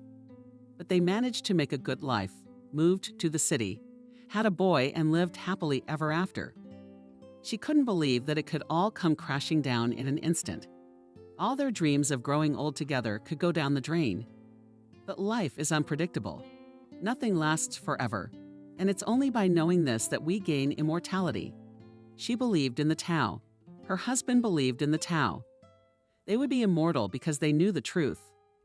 This knowledge warmed her soul and supported her in the most difficult moments, when it seemed that nothing would pull her out of the bottom. The Tao is eternal. We're not, son. I'm glad you listened to my will, Harry said into the receiver of the telephone. Dad, what are the guarantees for the success of the operation? My son changed the subject. There was silence in response. That hardly meant anything good. In the best-case scenario, part of one of my lungs will be removed. The painful part, followed by a transplant so I can live a normal life. I didn't want this operation, you know, but your mother insisted, and I couldn't refuse her. The son didn't answer anything. He didn't know how to support a man who was facing a very risky operation. Harry was on the verge of life and death, and those close to him could only manfully watch him suffer. Yes, to try and ease that suffering a little. You'll be at the engagement party. Has the son finally spoken? Yes, as long as my condition allows it. So I won't leave you there with your mother, Harry tried to joke. The day of the engagement came. The bride's family received the dear guests. This village was called. The flight here with one layover followed by a 2-hour ride in a comfortable cab. It was long and tedious. But Harry, who'd been drugged beforehand, was doing well. The family name was Singh, and they were descended from an ancient Chinese family. Cindy, like Felix's family, had moved from China many years ago and were now documented English, but with Chinese surnames. They did not change it or translate it in any way, but left it untouched in memory of their ancestors. The girl's family was small. Parents, daughter, and son the same age as Felix. Also with them lived a grandmother, who was already well over 92 families, seated in a large outdoor gazebo. The bride's parents were poor, but very intelligent people. They themselves set a delicious meal. The table was occupied by the guests with interesting conversations. Sophia's brothels were very pleased with the future relatives. But of course, it was impossible not to notice in what poverty they lived. The wooden house was already rotten Midas in some places. It seemed that the building even swayed a little. The windows were wooden, and of course let in the cold and moisture. They didn't even have a gas supply, and the electricity was supplied with frequent interruptions. That is why candles were still used here. The main source of heat was the stove, which occupied a good half of the largest room in the house, and an old grandmother slept in a large and warm bed above the stove. It looked quite nice and eco-friendly. However, the people who lived in such conditions were deprived of something. After all, while technology was advancing, and mankind has already created computers' internet, and even came close to creating an artificial mind. In this house, They had no idea about a regular cell phone. Finally, the bride herself came to the table, dressed in a national costume of red color, with amazingly beautiful golden embroidery. That was the end of the beauty in the girl's appearance. Felix was simply shocked. He, of course, expected all sorts of things, but this. His future wife was not just ugly, she was ugly, like an ugly toad. Liquid, short hair, very narrow dark eyes, almost closed, puffy cheeks, and countless moles, more like warts all over her face. No, he clearly didn't want a wife like that. Not that Felix judged people based on appearance. However, there wouldn't even be the right words here. Subjective point of view, if you make an effort and try to be objective with despair, Felix thought. Beautiful appearance is an important factor in choosing a spouse, because otherwise we won't have beautiful children. In addition, these terrible moles, perhaps it is some kind of genetic disease. The girl, no matter how you look at it, you can only see the downside. And no matter how much the young man tried, he could not find a single plus. Maybe she was at least smart, educated. Let not be unlucky with the appearance, but the inner world of a person may be also beautiful. In despair persuaded himself Guy. However, the hopes of Felix to find in her at least something interesting faded by the minute. But still he tried happiness. And what do, honored ones? Let me know your name. With a polite smile, asked Felix Moon. The girl introduced herself. My name is Moon, dear Moon, the boy repeated with a smile. He was a little surprised at this name, because it was originally Chinese, and at the accent with which the girl pronounced it. But it seems that this Russian-Chinese family decided to follow the ancient traditions to the end. I mainly do needlework, and began the girl and hesitated. Shut up. Looked at her mother with a very strange praying look, as if she did not know what exactly to answer her. And I read a lot. I have a lot of different useful books, added with doubt in Moon's voice. What do you prefer, the classics? Or perhaps you study the works of our esteemed philosophers? Started to interrogate poor Felix with vigor. Oh, I shyly began the bride and stammered. She looked meaningfully at her mother again. This is where the bride's father stepped in, apparently in order to somehow hide the awkward pause. Well, I think the young people are now acquainted, and I give my consent to this marriage. Harry nodded solemnly, agreeing with the words of his future relative. He stood up and folded his hands in a grateful gesture, bowed to everyone and left, leaving behind a pungent floral scent. Felix felt completely disappointed. Well, what did he really expect? Now the idea of becoming the husband of this bad girl seemed terrifying to him. The girl had obviously lied to him about the books. It was obvious, because an enthusiastic person could say a lot about literature even for a couple of minutes. Of course, the option that she was shy was not excluded, but the guy was firmly convinced that this girl was fit only for a dishwasher. He didn't want a wife like that, a perfectly promising wife who would just please her husband at the thought of how exactly she would do it. He just twitched with disgust. She was ugly complexioned, clearly poorly educated. All of these were qualities that Felix certainly never wanted to see in his spouse. Damn it, let others sort out such young ladies. Inwardly flared up Guy. Obviously, many fanatics would like them, but not him. He was looking for a girl who was beautiful, free, had her own views and principles. But now he had no other choice. Only marriage. Obviously, this marriage would benefit both families. Moon's parents would use this kind of kinship to set up their own. Daughter Felix's parents would find peace and happiness for a son who married a girl of his faith. And the guy realized that he was stuck in all this up to his ears. Giving up his family was not an option, or they would have disowned him. He consoled himself only with the fact that even with all the orthodoxy of their community, so that it was empty. Divorce had never been abolished in this country. He'd have to get married. What can you do? But then he's bound to divorce her after a while. Mom, please. I don't want to marry a girl I don't love. Felix made one last attempt. When they got home, Sophia was cleaning up after dinner, and Harry was resting on the sofa, reading a book, occasionally reminding himself with a loud cough, "We'll get along." Mother exhaled. She was clearly tired of these conversations. The woman understood how difficult it was for her son to take this step. Sophia remembered her husband, who also tried to escape from the wedding to the last, but in the end they got married and began to live happily. Everything in this life can be endured, she continued. You don't know what she'll be like in marriage. You shouldn't be so desperate right away. What happens if I don't marry this girl? That's out of the question. But if you decide to do that, you'll ruin our family relationship forever. You must realize that they are doing this for money. Felix pleaded. Do they want money? Yes, it's undeniable. What we need is a marriage to a pure girl of your faith. That is your father's will, and as a son, you must fulfill it. That's right, Sophia. A man in the other corner of the room chimed in. The woman finished washing the dishes, wiped her hands on a towel, and looked at her son with a smile and tenderness. Honey, I'm sure you're very wrong in your beliefs. You'll see. Your father and I have found a wonderful match for you. Felix suppressed, nodded, and left for his room. As he was about to enter the bedroom, he heard a muffled dialogue between his mother and father. He decided to cautiously eavesdrop on his parents' conversation. Opal, is this really so necessary? In a concerned voice, Sophia asked, I must, while I am alive, see my son who has acquired a wife of his faith. Yes, I may not see my grandchildren, but I will have peace of mind, knowing that my son has a worthy woman with whom he will continue our lineage. Harry replied firmly, Perhaps we were too hasty. We always wanted him to marry for love, to take his time, to find him a good match, a girl worthy of him. Did I raise him to have such an unhappy union? That's how we got together and got out of this backwater. Sophia and up.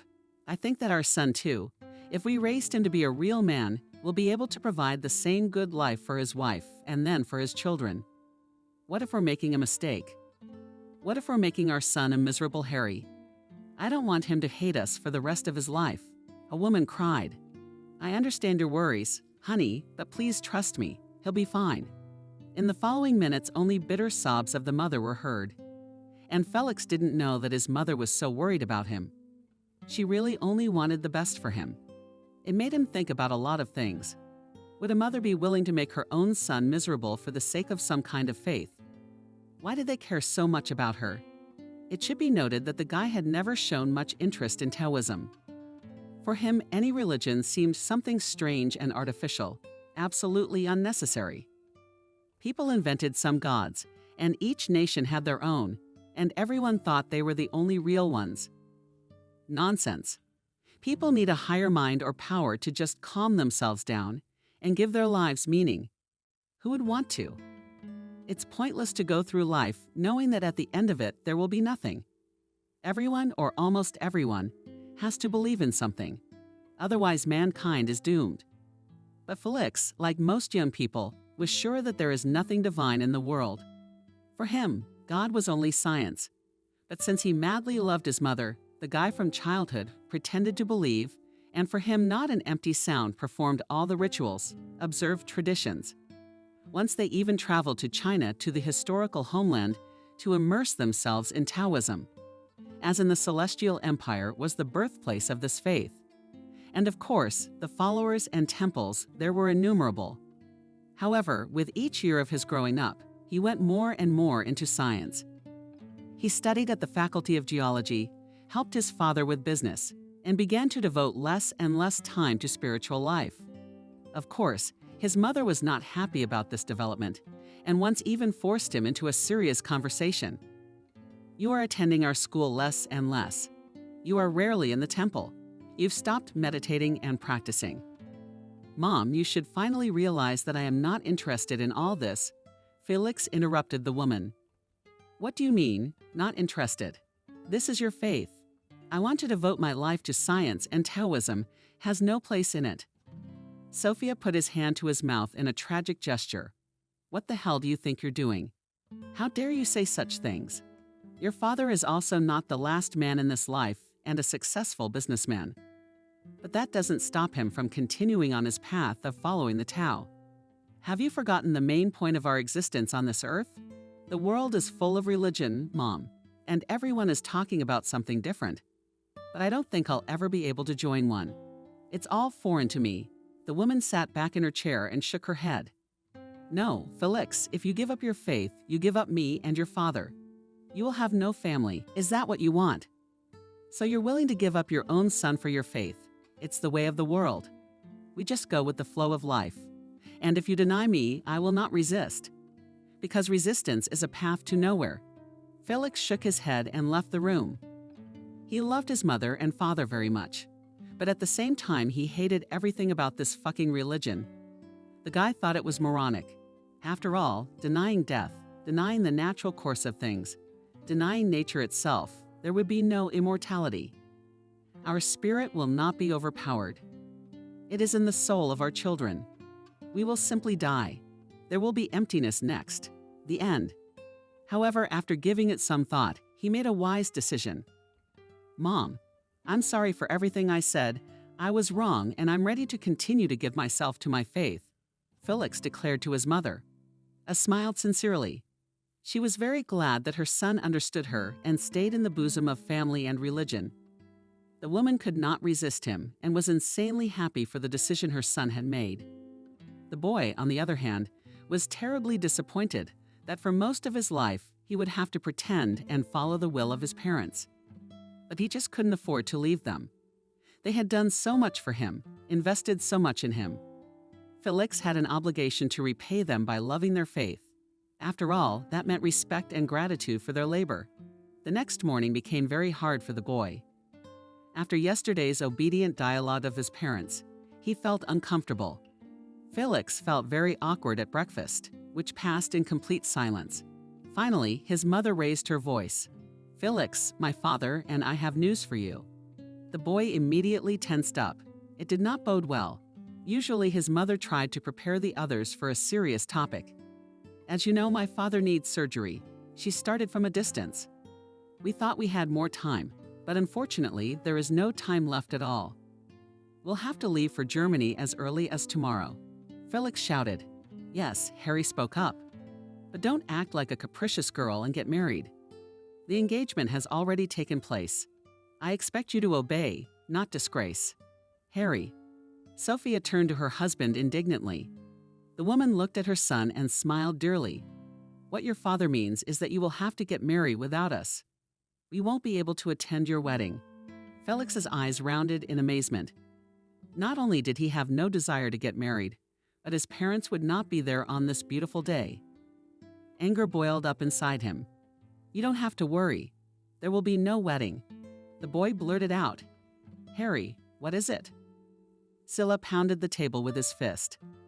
Sophia flinched at her husband's reaction and then almost cried herself. That was how much her son's statement struck her. Felix, sonny, what are you saying? Sophia said reverently, hovering her son's hands with her own little warm palms. However, Felix threw an angry glance at his mother and snatched his hands from her embrace. I don't want to marry Moon. She disgusts me. Explained his words to the boy. I don't care if you want to or not. The father gritted his teeth. You are my son, and you will obey my will. If you don't want to lose that role, fine, then you're no longer my family. I'm leaving just as rudely replied Felix. He abruptly got up from the table and went to pack his things. Felix, stop, shouted his mother after him. She was about to run after her son, but her hand was grabbed by Harry. Don't, darling. He has made his choice, and we must not interfere with it. Tears came to the mother's eyes. The woman didn't want it to turn out this way. Sophia wanted to avoid this conflict by any means necessary. But Harry had ruined it. Sophia didn't know. Whether it was the disease affecting him so negatively or his temper. Her George was a strict father. Sometimes he would say something very hurtful, but it was always the truth, and though it was hard for Sophia to admit it. But even now her husband was right. Felix had been born into their family, so he should have followed their traditions. But he's grown up now, and it's up to him to decide what he wants to do. The central idea of Taoism. Go with the flow and don't fight back. If Felix decided to go, let him go. The guy stuffed in his bag, into the car, aimlessly staggered around the neighborhood and reflected on what had happened. It seemed to him that the whole world suddenly turned against him. What injustice! Was it his fault that he was born into this family? Of course not. But they provided for him. gave him a good education? No, he owes them everything. Or should he go against his parents' wishes? Alex, I can sleep over tonight, said Felix into the phone receiver. No problem. Only then buy something to chew, answered the friend. The guy complied with the friend's request and lurked with a whole bag of different food. But at least it was lunchtime. His appetite was completely absent. He could not eat when so much had come upon him. Arriving at the right address, Felix went up to the floor and rang the doorbell, which fell off after a few seconds. Come in. Felix invited his friend in. Alex's apartment was much more modest, but he rented it completely alone. No parents, no rules, no religion. Absolute and quiet solitude. The hallway was quite small, as well as the only room in the apartment. However, everything was very cozily arranged. Felix made his way into the room and sat down on the couch. The friend whirled around the apartment, closed the door, put the kettle on. At night you will tell me what's the matter, unceremoniously asked Alex, sitting down opposite the friend. He was not distinguished by special neatness in conversations at once spoke in essence and directly to the face. On the one hand, it was a good trait. On the other hand, sometimes very offensive.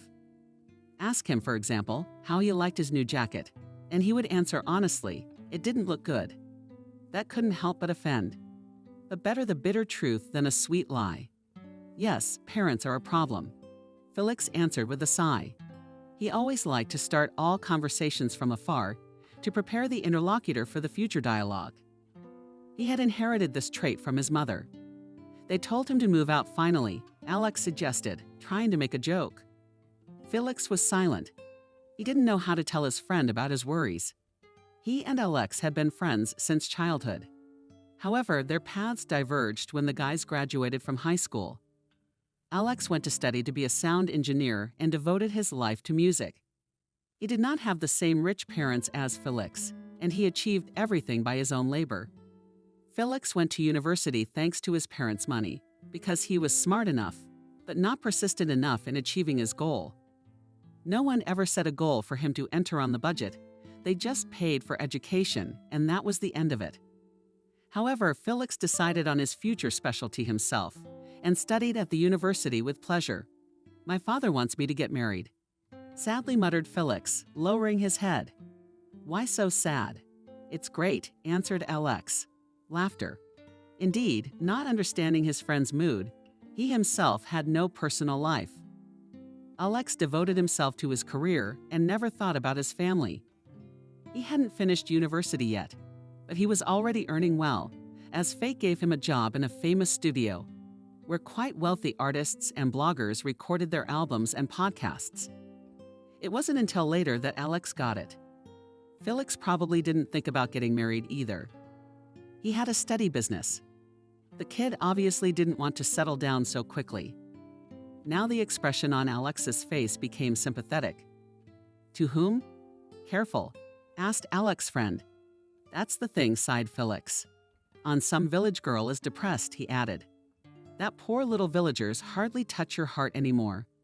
The boy tried to cheer up his friend with his jokes. What's that got to do with it? Felix got angry, as if coming out of a trance. It's not even about social status. First of all, I don't want to have a wife right now. I wanted to rise up on my own first, not sit on my parents' neck. And secondly, would a girl like that make me happy? She's uneducated, unattractive, and hardly a good hostess. So you've already met her, Alex. We were already engaged, shouted Felix. My parents decided everything for me. I didn't know that your ancestors want to marry you to Celiana, said Alex in bewilderment. No, they just want my wife to be a girl of their faith, and they don't care if she will be a beauty or a native smart or not. I did not mention another circumstance ignored the last question of the friend. Felix gloomed. My father is dying. God. Alex stretched. I sympathize. He wants to see me married before he dies, continued the guy, and unfortunately, for today found only this frosting. Wait, what was it about her you didn't like so much? Lack of education. Can you teach her? Beauty. Can you change that too? I can't. Felix thought for a moment. I just didn't think it would be so soon. So soon I'd live to see it. I'm not done yet. I haven't done anything, achieved anything. And they're already asking me to get married and have children. And anyway, you haven't seen her, Alex, it's something. I'm telling you." The guy said all his claims out loud and suddenly amazed himself. For a long time, he didn't understand what it was that repulsed him so much. And only now came the realization all too quickly. He was only 23 years old. Everything was supposed to be ahead of him. He wished he could take as his wife a woman he truly loved, with whom they would be soulmates. He didn't care what her faith was. She could be an atheist. He just wanted true, sincere love, not a marriage that was necessary to please his father. The guy felt like a serf who was forced to marry. "Tell me, Alex, what injustice is this?" After a long silence, asked Felix. "I understand that this girl is being married not so much for you as for money." "Well, of course," confirmed Felix sadly. "So let's not despair. I'll help you. I have a good plan." "Maybe it will work," Alex declared. Felix, the Novostroika, had better move closer to his friend. He wanted to hear this brilliant plan. Alex had always had a knack for getting out of situations. Once at school, they threw a desk out of the window. Alex everything. So the principal and the teacher were to blame. However, that's another story.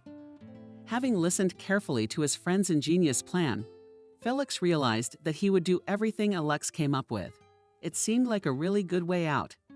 When the young man returned home the next day, his parents were already gone. They had left. Felix felt abandoned. Did he have the right to be here at all? After all, a day ago he declared that he did not want to have anything to do with this family. The guy decided to make a call alone to his mother. The phone rang. "Mom." Felix began. "What, son?" Gently but tiredly, the woman answered.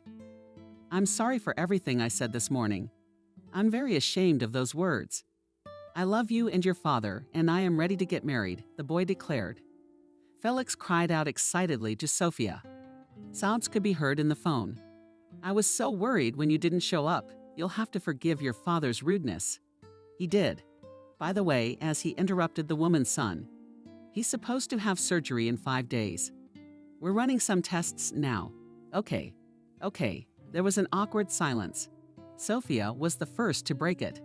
"Felix, we never got a chance to talk about the wedding because we're running out of time. We decided to have it in a week. As we said, my father and I will be absent, but morally we will be with you." "I understand. We are kind of indifferent," replied the son. He wasn't really interested in the details. His plan was a little different. They talked a little more about each other's well-being and said goodbye. Now Felix had to wait for the wedding day.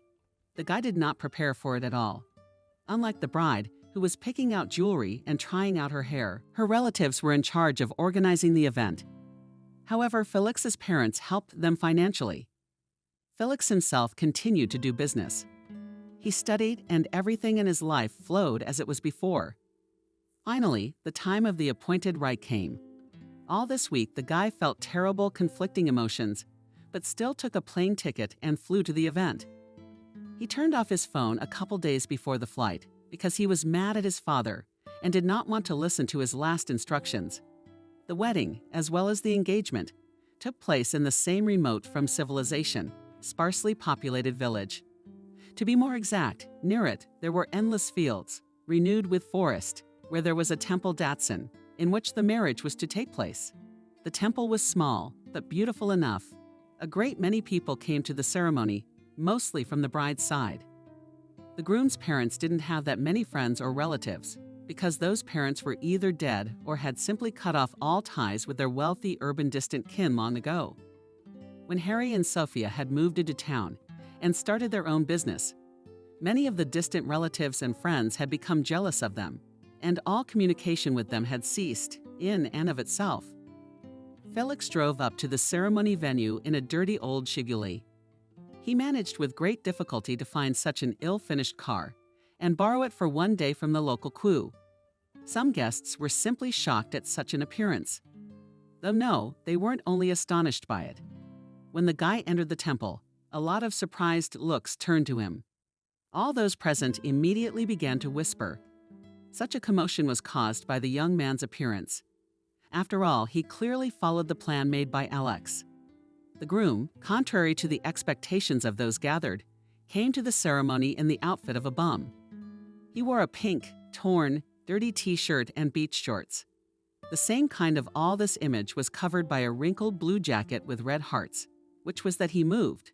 He's wearing a lot of holy white sneakers, or rather, they'd been white once. The hair on his head was gathered into a short, sloppy ponytail. He bought the whole outfit at a flea market the day before his wedding. The guy had purposely chosen the lamest and weirdest clothes. It was very difficult. And the sellers looked at the foreign buyer with surprised eyes. How such a solid man who came to the market in a branded suit can buy such a thing? But all this was done for the sake of this very day, for the indignant looks, the guests, and their dissatisfied whispers. Some did not even hide their obvious displeasure at the appearance of the groom. Demonstrably, they got up and left the ceremony. One man even ventured to ask what this strange boy forgot in such a sacred place, to which Felix cheerfully answered him that he had come to get married. All this performance I watched inwardly laughing. Alex, the man who was the creator of this ingenious plan. When almost all the guests sat down and began to look at the groom with eyes full of anger and disappointment, the guy came forward and said, "Dear guests, I understand your angry looks, but the explanation for my appearance is very, very simple. My parents have gone bankrupt." Loud cheers started, heated discussions on the sidelines, and lively whispering. Among the guests, Felix looked victoriously at Alex. At last, this story was over. Yes, most likely, his parents will never forgive him for such a disgrace. But now he will really be free. But then suddenly the doors of the temple opened, and the chorus sang some unearthly angelic melody. The boy grinned at his bride, who was approaching him with her father's arm around her. Though she was covered by a traditional cape, she could surely see her fiancé's stunning outfit. Her accompanying father was simply enraged, but still continued to walk his daughter down the aisle. Probably he really needed the money, and they were willing to tolerate any attitude of the guy. But how could they sell their own daughter so horribly? Is she not dear to them at all? Thought even with some regret for the poor girl Felix. When they reached the priest, the father lowered his daughter's hand. Felix could not see her face, but suspected that she was horrified at what was happening. Finally, astonished as much as anyone, the priest took his religious paraphernalia, muttered something, and gestured Felix permission to throw back the bride's cloak. What did the boy do? Jesus, what was revealed to him? His impertinence. The milk instantly disappeared from his face, and an expression of utter shock and amazement froze on it. Right at him with pure, clear eyes, with eyes of incredible beauty, eyes in which you could drown forever and never regret it. A completely different girl was looking at him. Yes, it was not the dopey girl he had seen at his engagement party. This bride was simply enchanting. Beautiful brown curls fell over her graceful shoulders. Long, thick black lashes covered bright, glowing hazel eyes that shone from within. Her skin was snow white, thin and clear, like precious porcelain, and flawlessly pure. And those lips of theirs wanted to kiss Felix immediately, as if lightning had struck. He fell in love up to his ears and irrevocably. The guy never believed in love at first sight. After all, it meant that a person falls in love with the cover, not the content itself. But what he felt differently now was simply impossible to describe. And this most marvelous, most enchanting angelic face looked at him, a little frowning, frightened, sad eyes wounded Olenek. Only then did the boy suddenly realize how he now looked. God, like a circus performer. He felt very, very ashamed. In general, he could never even imagine that at the same time you can feel so many contradictory feelings. Felix felt so sorry for the girl who saw all this circus. He felt sorry for himself, pity for his unhappy parents. He was terribly angry now at Alex. Whoever had come up with this stupid performance was angry with himself. Why had he agreed to it? He realized with horror that he had no idea. What's this beautiful girl like now? She was almost sold under the pretext of the true faith, so even the groom turned out to be a complete idiot. And now she's definitely disgraced. The guy wanted to fall through the ground immediately. But on the other hand, Did he know that there would be such a strange switch? Felix simply did not understand how it happened. His brain refused to work. Or was it the artificial makeup that had changed the girl so unrecognizably? Did he take another look at her? No, not at all. That's definitely not Moon. Where's Moon? Felix finally wondered aloud and looked at the girl's father. The one, it seems completely, and without two, lived the disgrace to which their entire family had just been subjected. To give his daughter in marriage to some crazy clown. Absolutely no respect for their faith. The father of the bride is just depressed. Silent turned a completely different color, and the mother answered instead. That is what Moon is. The young man hissed, and she, looking angrily at Felix, she was just skewered with anger. And if it hadn't been for the crowd of guests, she would have pounced on the bastard right now and smashed his face all over her bloody face. Are you saying I'm blind? It's definitely not Moon. The guy who didn't care who said or thought anything anymore was indignant. From anger, the girl's father clenched his fists and was about to hit this insolent man. But he was stopped by his wife. With a gesture, the man clenched his jaws and held back, and the woman clearly and without emotion said, "The one you saw, fool," was a common substitute. Did your parents not teach you our traditions? All the great gods know this. The groom must not see the bride before the wedding. At the engagement ceremony, they always show the switch, usually the worst girl they can find, so that the evil spirits will not envy the young people and spoil their wedding. But apparently, in your case, they still managed to do it. This is our present. Beautiful, smart, beloved, and our only daughter is the hope of the family and the hope of our whole community. The boy was simply stunned by the information he had just received. His mouth opened on its own, and his mind could not cope with the shock. He looked at the bride once more. It couldn't be. Wouldn't his parents have told him about this fact? Well, okay, his father, but his mother, she could have at least given him a hint of what to prepare for. But if he knew that the bride would be fake at the engagement party, and even on purpose, the worst part would have been easier for him to reconcile with his future fate. You really are their daughter. Decided to clarify the guy involuntarily guilty of this confusion. The girl only nodded, lowering her eyes modestly. It seems that her parents brought her up in the most rigid traditions. Realizing that not all is not yet lost, and the real Mon intended for him as a wife really unearthly. A beauty, the one he had just fallen madly in love with. Felix decided to come to his senses and get married after all. Of course, he was still completely unaware of what kind of person his future wife, but now he was completely indifferent. He only wanted her to be his wife as soon as possible. May I have your attention, please? He loudly announced to everyone present at this ceremony, despite our family circumstances. I am ready to keep my word and marry Moon. An unimaginable rumble rose in the hall again. Now everyone was discussing the groom's decision. Wasn't he planning to get married? Then why had they come here? What kind of circus was this today in such a holy place? You may continue. The boy turned to the priest, but he was gone. Where did he go? The boy wondered. What did he want at such a crucial moment? And just when Felix wanted to go to sort out the mess and find the escaped minister of heaven, he reappeared. You're having some kind of a jamboree instead of a sacred ceremony? I'm getting out of here right now. Besides, I just got a call from your worthless parents. Your father's on the mend. And they are breaking off this engagement with anger, the priest, who had taken off his ceremonial robes, declared. He jabbed his finger into Felix's chest.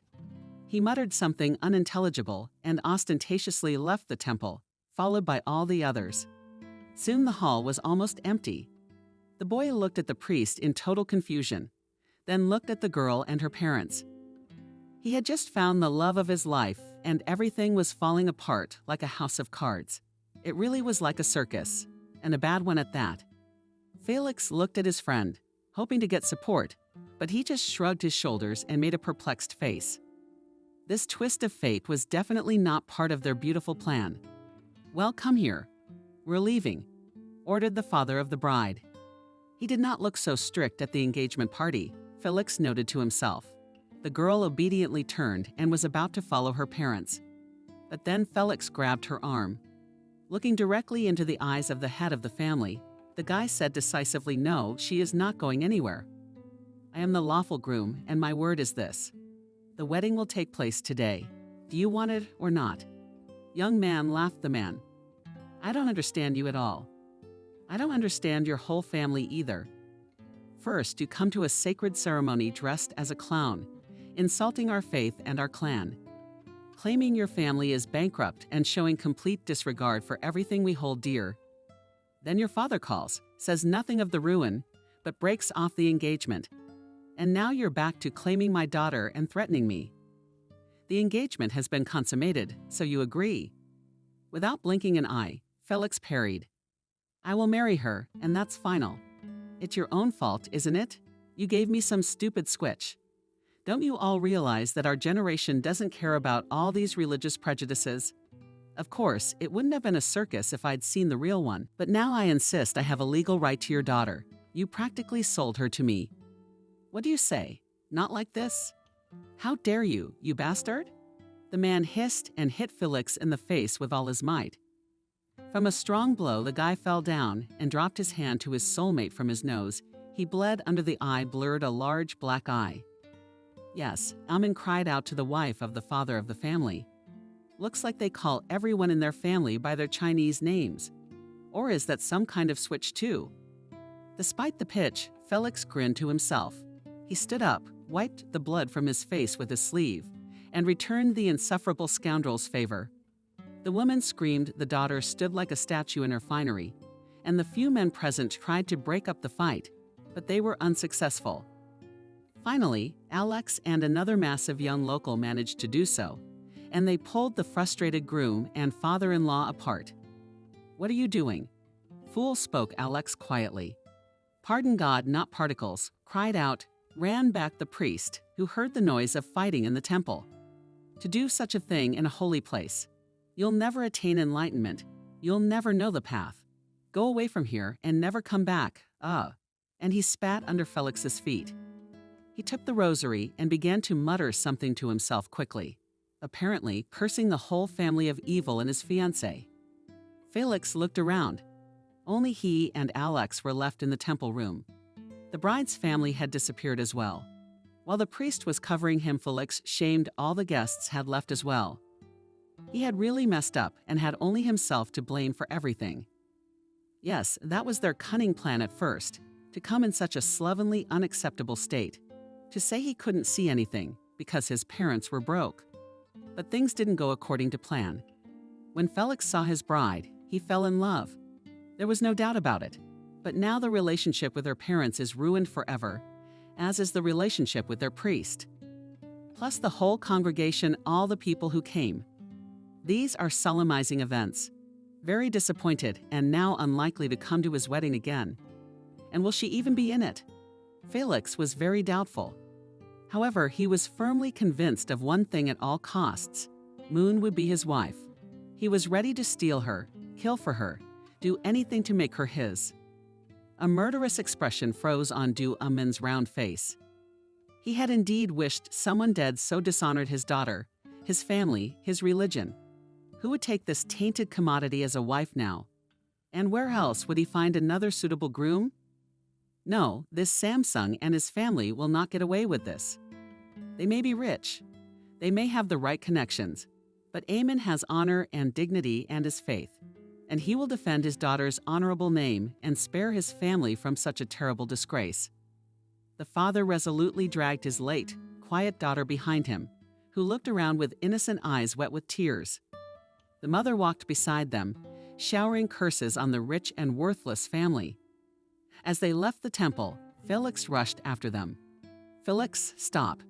What are you doing again?" shouted after him Alex, trying to catch up with his friend. So they almost caught up with the remote. Yes, hearing their rapid stomping behind their backs, angrily turned around and his eyes blazed frantic. "Fury, let's back off. We need to talk," Felix told him. The man told his family to wait for him here. They moved far enough away closer to the junction Felix had rented. Alex was also on alert to control the situation. If things go the same scenario as they did at the temple, what else do you want to talk about? Boyfriend? Amin asked sternly. You know very well what I want to marry your daughter, and I will do anything to get her. Well, can I congratulate you? You have already done everything so that my daughter herself will never come near you again. Do you really think she could marry the man who raised his hand against her father? The boy was ashamed, claiming Amun's daughter and beating him in front of everyone in the temple. He may have started it first, but let's face it, Felix fully deserved that slap. And if you think about it in their religion, it's not enough to kill for. Felix realized that his plan had failed and he had made a terrible mistake. Yes, Amun, I understand your indignation. But the guy started to apologize, but he was rudely interrupted. But do you really have any excuse for your behavior? The man started yelling. I didn't mean for it to come out this way. Please understand, you have deceived me. But the betrothed was a completely different girl, and you've already been explained well enough by the underdog. Why is that? Besides, you are utterly unworthy of mine. You don't know what duty is and love only the beauty of a man's outer shell. The whole point of our engagement is to see the inner beauty. But you won't understand why I'm trying. Felix shook his head in frustration. He wanted to just take it off his shoulders and shake it properly to put it in order. God, how much nonsense could he take today? Inner beauty? Is he serious? How can you see the inner beauty of one person in another? Yeah, but when did I have time to see the inner beauty? Moon, if I haven't even seen her once restrain himself as calmly as possible, he said to his opponent. According to your very logical tradition, I should see her rich spiritual world in another. That tradition, as you put it, is also yours. Whether you like it or not, Father Moon objected. If you remember, your parents raised you in the tradition. Thou caustically remarked to Da Amun. True, as I see it, they didn't succeed in that, he added. With bitterness. My parents forced me to get married.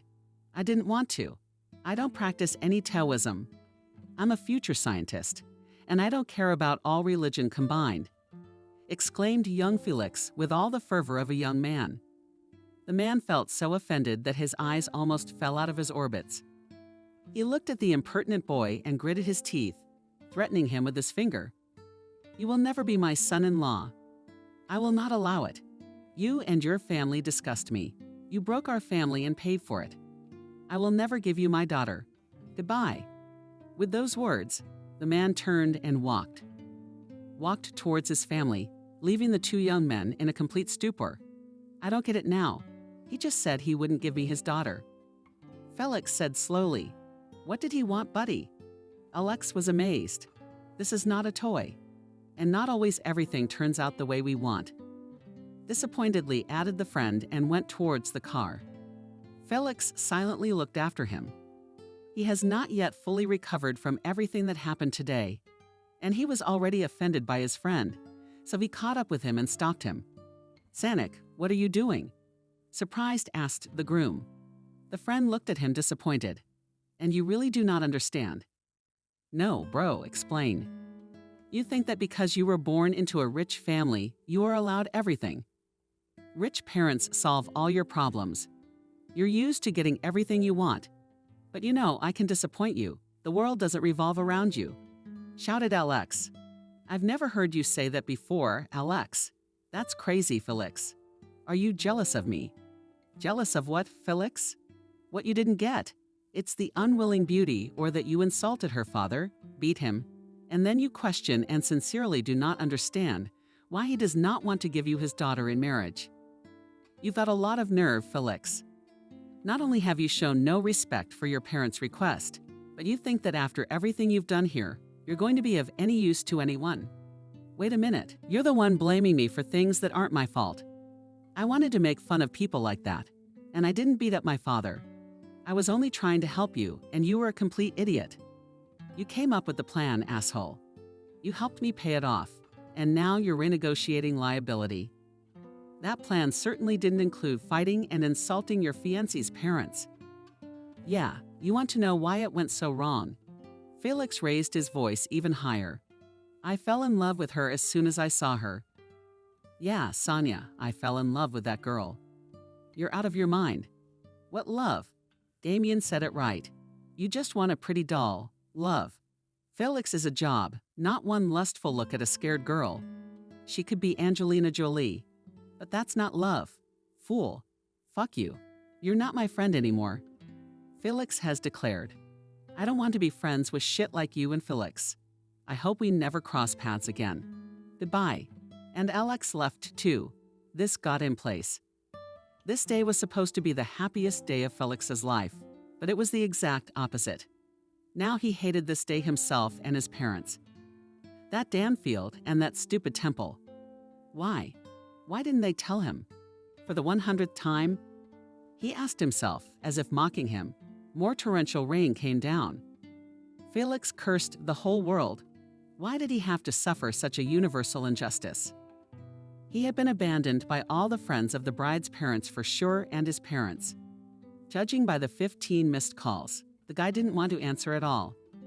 They would now be heaping accusations, swearing and sending the same curses as the priest and Father Moon, even though they themselves had a hand in the whole shebang. To announce that they had changed their minds when the son was already holding his Narayan's hand. What nonsense is this? Did they really think in hindsight that this was how they were saving him? Felix kicked a huge stone with his foot in terrible frustration and howled in pain. The beautiful face, the real Moonwoo, flashed before his eyes again. He would always remember that look of confusion and interest. He sat down in his near Magoo, picked up on the road, walked far ahead. Alex told him not to turn on the fool and at least get back with him together. The next day, they flew safely to their hometown and went in different directions for the whole way back, once chatty as 40. Alex didn't utter half a word. Felix sat on his soul as well. His parents had called so many times that he just turned his phone off. Maybe they had already arrived. However, entering the apartment, he realized that this was not the case. There was no one at home. Everything remained in the same place. And only at your without watering flowers reminded reproachfully of his tender mother. He'd forgotten to leave his neighbor the keys. How is Mom there? She must be terribly worried. Felix dared to call her and find out the details of his and his father's motivation that had led to such monstrous consequences. Yes, answered his mother's sleepy voice. It's you, Felix. Great gods, where have you been? Sorry, Mom, apologized the boy. I saw that you called me many times, but I couldn't answer. The mother tried to say something, but Felix interrupted her mom. The priest interrupted the wedding after you called. Tell me, why did your father do that? Your father is on the mend and no longer wants to marry you to that beggar girl. Now we have time again, and we can find you a better bride. No, Mom. The son replied firmly. That's not the way things are done. You forced me to get married, and then suddenly you decide to end it all. You're playing on other people's feelings. Imagine how your parents felt. They couldn't bear the embarrassment. You become too concerned with their feelings. Son, the mother said grudgingly. 2 days ago, you didn't even want to get married. Things have changed. Mom is Moon. She should be mine. Oh, son, how can I trust you young men after that? I'm not getting married today. Tomorrow, the love of my life. So you'll do as your father says. Now, obviously, you're too young to decide for yourself, right? Okay, let's talk about it later. But Mom, well, she's already hung up on Felix. For the umpteenth time in the past few days, he felt disappointed in his once respected parents. He was really hurt that his mother didn't understand him. Not even because she and his father had conditioned him and almost threatened him. He just stopped understanding anything about their motives and their actions. They talked him so hard into getting married, and now they didn't want him to. The hell of it. The guy flopped down on the couch and covered his face with his hands. He didn't understand what to do next, how to live. His friend had turned away from him. His family is against him, and his fiancée's parents don't want to know him anymore. Felix incessantly thought about how he could reunite with his beloved, once again apologize, get on his knees and beg for forgiveness. That was unlikely to fly. Try talking to Moon herself. That's a good idea. At the ceremony, Felix thought she looked at him with interest. But then again, she probably looked at everyone that way. But he had to be sure. Suddenly, the girl will reciprocate his feelings. But how to put this plan into action? After all, if he comes to their house through the front door, so to speak, he will obviously not be particularly welcome. But Felix decided to take a chance. The airline should already include me in the list of VIP clients. With a smirk, thought he ordered another ticket, that already painfully familiar flight. Now it was necessary to prepare properly for the meeting with his beloved. The guy rushed to the shopping center, bought himself a new soup basket, delicacies, sweets, and expensive perfume for men, and various other pleasant little things. Now there were only flowers left. He didn't go to his network. He didn't want his parents to know about his movements. It would be another round of annoying phone calls. Why? Why? Why? Oh, what a nightmare. Father's will is our family religion, the way of the Tao. Damn it.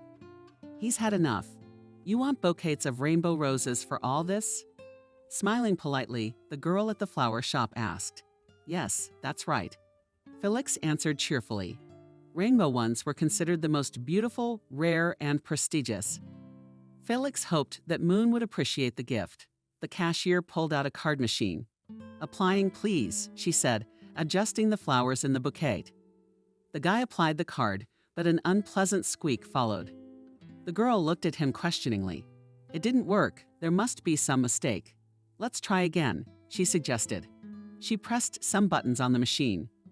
Felix applied the card again, and again there was that awful beeping sound. The clerk looked at the terminal, then at the guy. It looks like your card is not working, the girl said. No way. I used it a couple minutes ago at the candy store. It worked. The young man protested. Young man, I don't know what happened to your card, but you better check it out. We're hosting, no problems. I just served a customer, and everything went well, muttered the disgruntled saleswoman, putting the bouquet of roses back in the glass display case. The guy could not understand why it happened. After all, only a few minutes ago, and then it came to him. He'd had his accounts frozen, and it was none other than his own father. That's how he showed his love for his own. One son, Felix started frantically dialing his mother's number. He says he had no desire to talk to his father. But unfortunately, it was the father who answered the phone.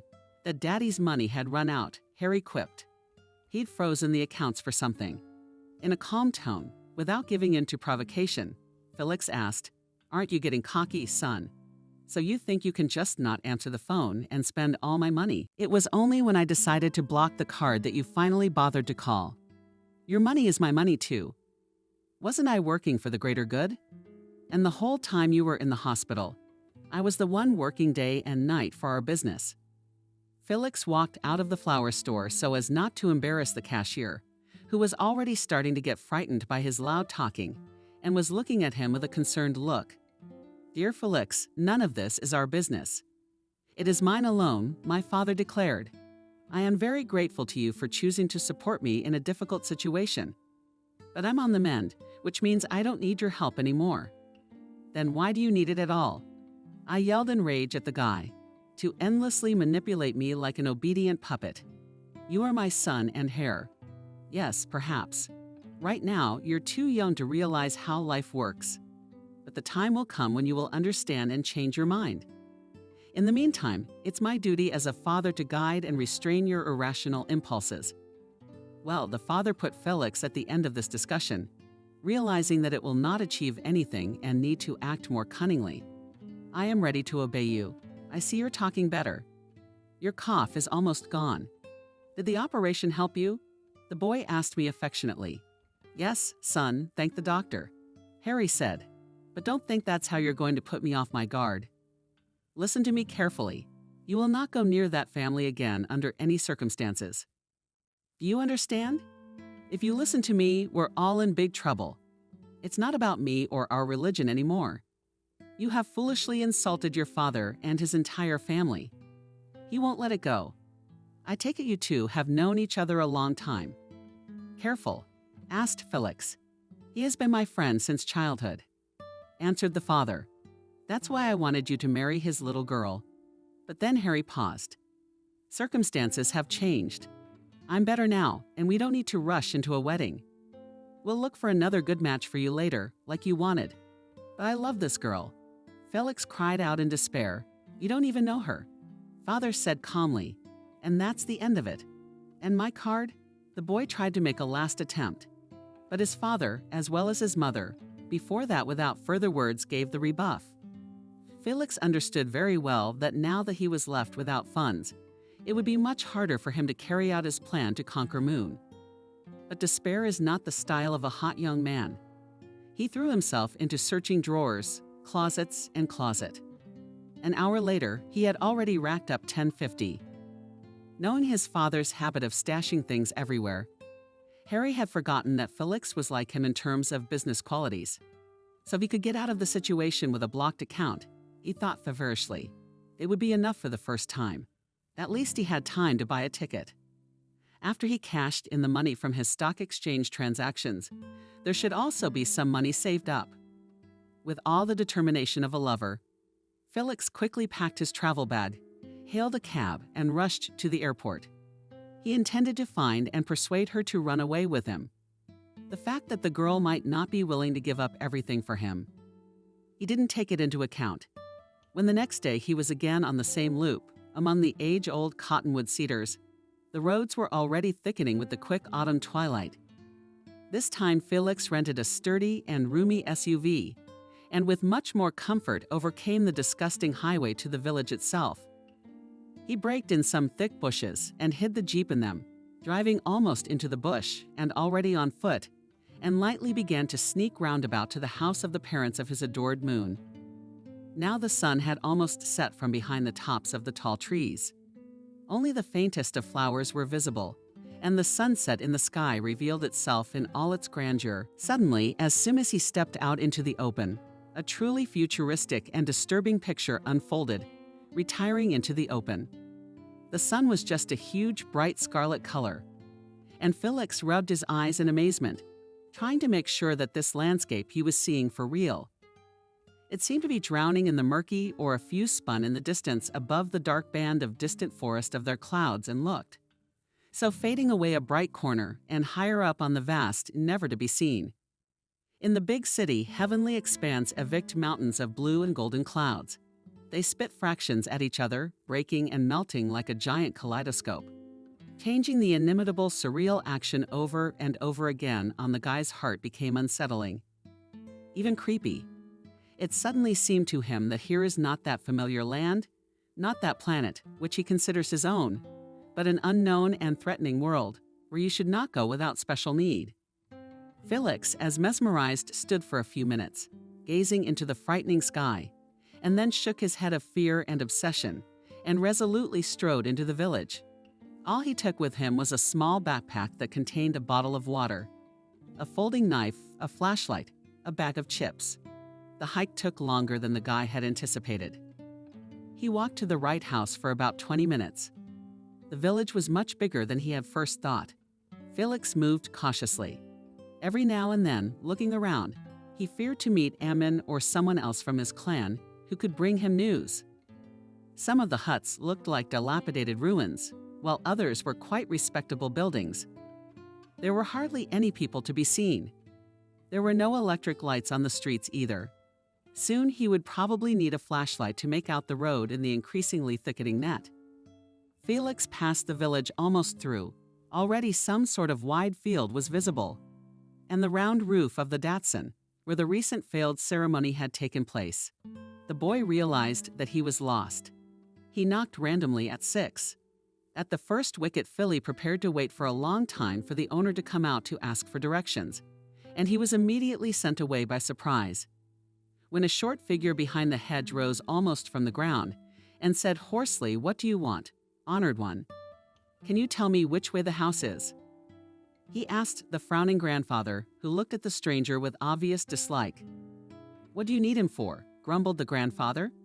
"I need to deliver a package to him." Felix lied, pointing to his backpack. The old man looked at the young man incredulously, raised his eyebrows, as if amazed at his idiocy, and silently pointed with his hand to the right to the end of the press in the forest dead end, and then go left. "They live on the very outskirts." Felix thanked the old man and turned around. It was to go on, but he was stopped again by a fiddling old man's voice. "I wouldn't go to them if I were you, especially now." The grandfather snapped. "Yes, thank you," Felix mumbled softly and hurried away. If he could have seen what the old man did afterwards, he wouldn't have been so optimistic. He opened a cigarette, threw it on the ground, and shouted something harsh in his own language. From the hut jumped out a boy of about 9 years old, narrow-eyed on the rocks in a tracksuit, and having listened to Didov's admonitions about the rightness, rushed in the same direction as the stranger dead Archil who had left, fierce in his face. He shook his head disapprovingly, and his eyes gleamed in the moonlight with an almost bestial eerie fire. But Felix neither saw nor knew any of this, and after 10 minutes of quick hell found himself at a familiar house collapsed, standing and dark. Not a single window glowed in the night, and our hero huffed. Everyone was already asleep, or no one was home, he decided. But he needed this girl. He wanted to make her his wife by all means, which meant trying everything, all options.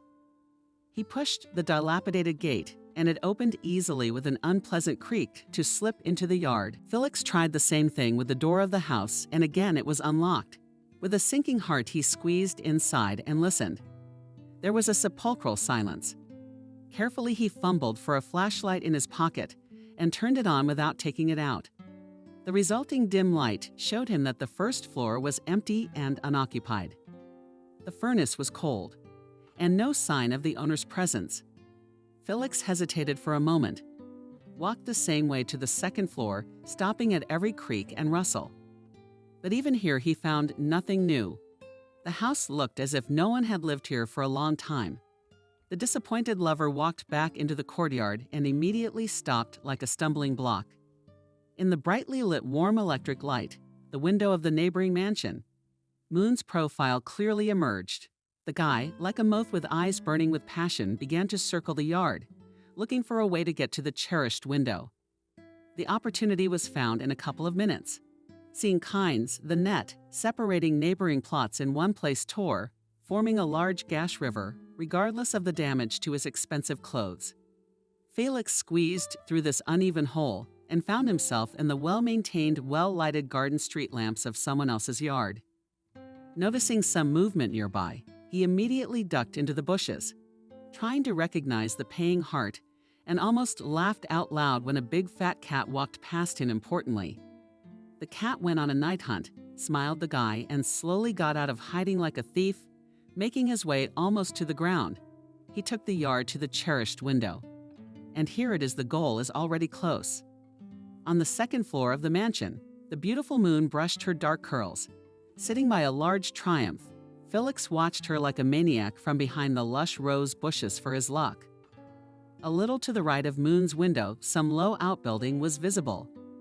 It wasn't too hard to climb to the roof, just as long as there were no dogs here. Felix prayed to himself. Further along the wall was a rather rugged-looking Liang village with thick, sturdy chain-link victories for one, then another.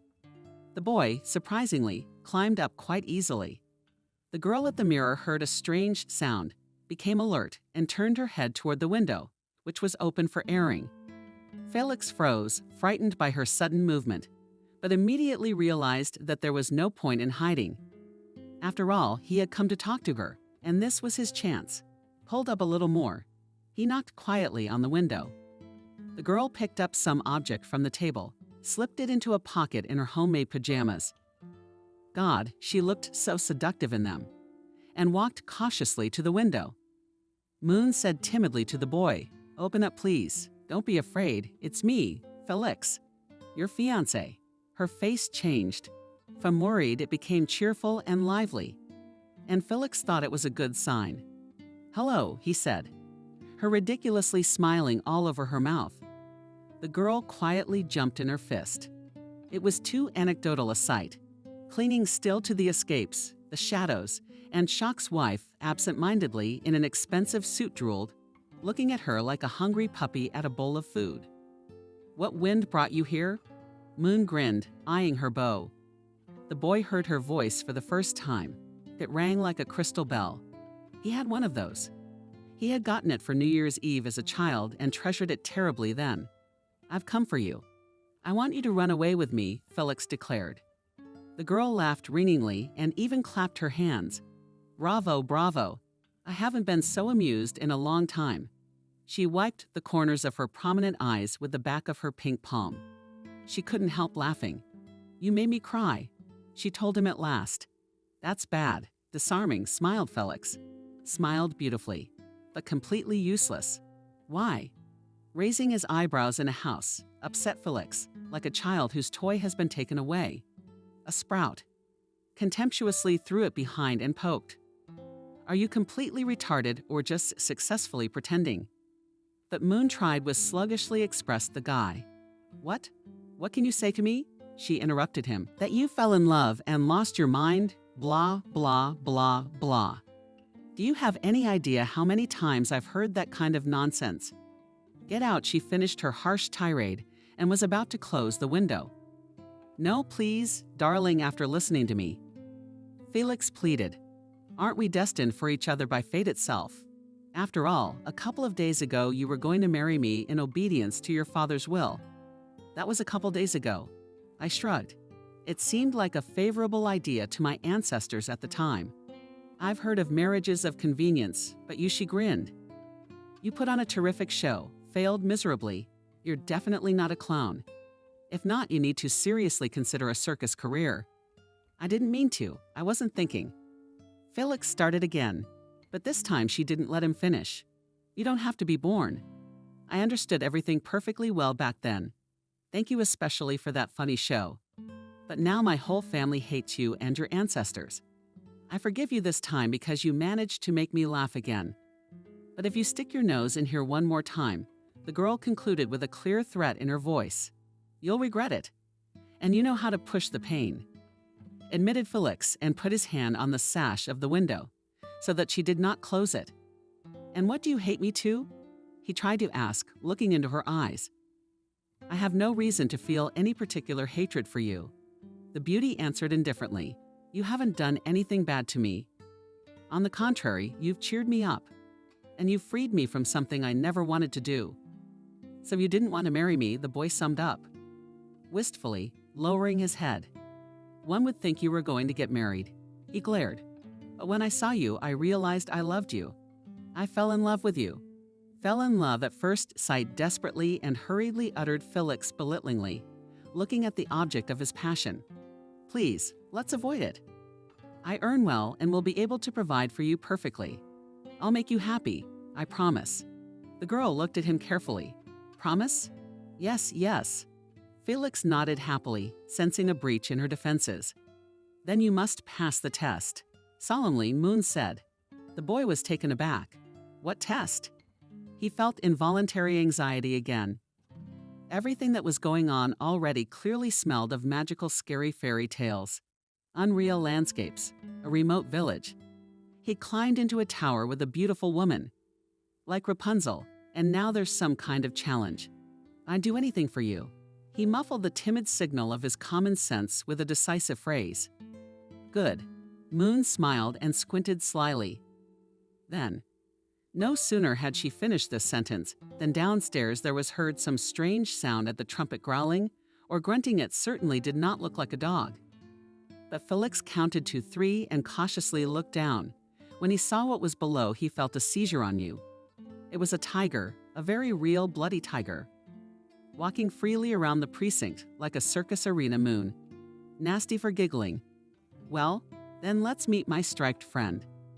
"First, don't bother," she said affectionately to Felix, who darted his eyes at her wildly, unable to say anything. "I'll give you a good head start." She leaned out of the window and shouted down something like "know-how." Felix nervously saw that the predator raised his muzzle, looked at his mistress, and poked something, like a big cat, gracefully and with the gate removed. "Away too," exhaled the guy, feeling the prickly goosebumps crumble from his head to his feet. "Don't relax," laughed the cruel Moon. "You only have about 5 minutes to 7. Run."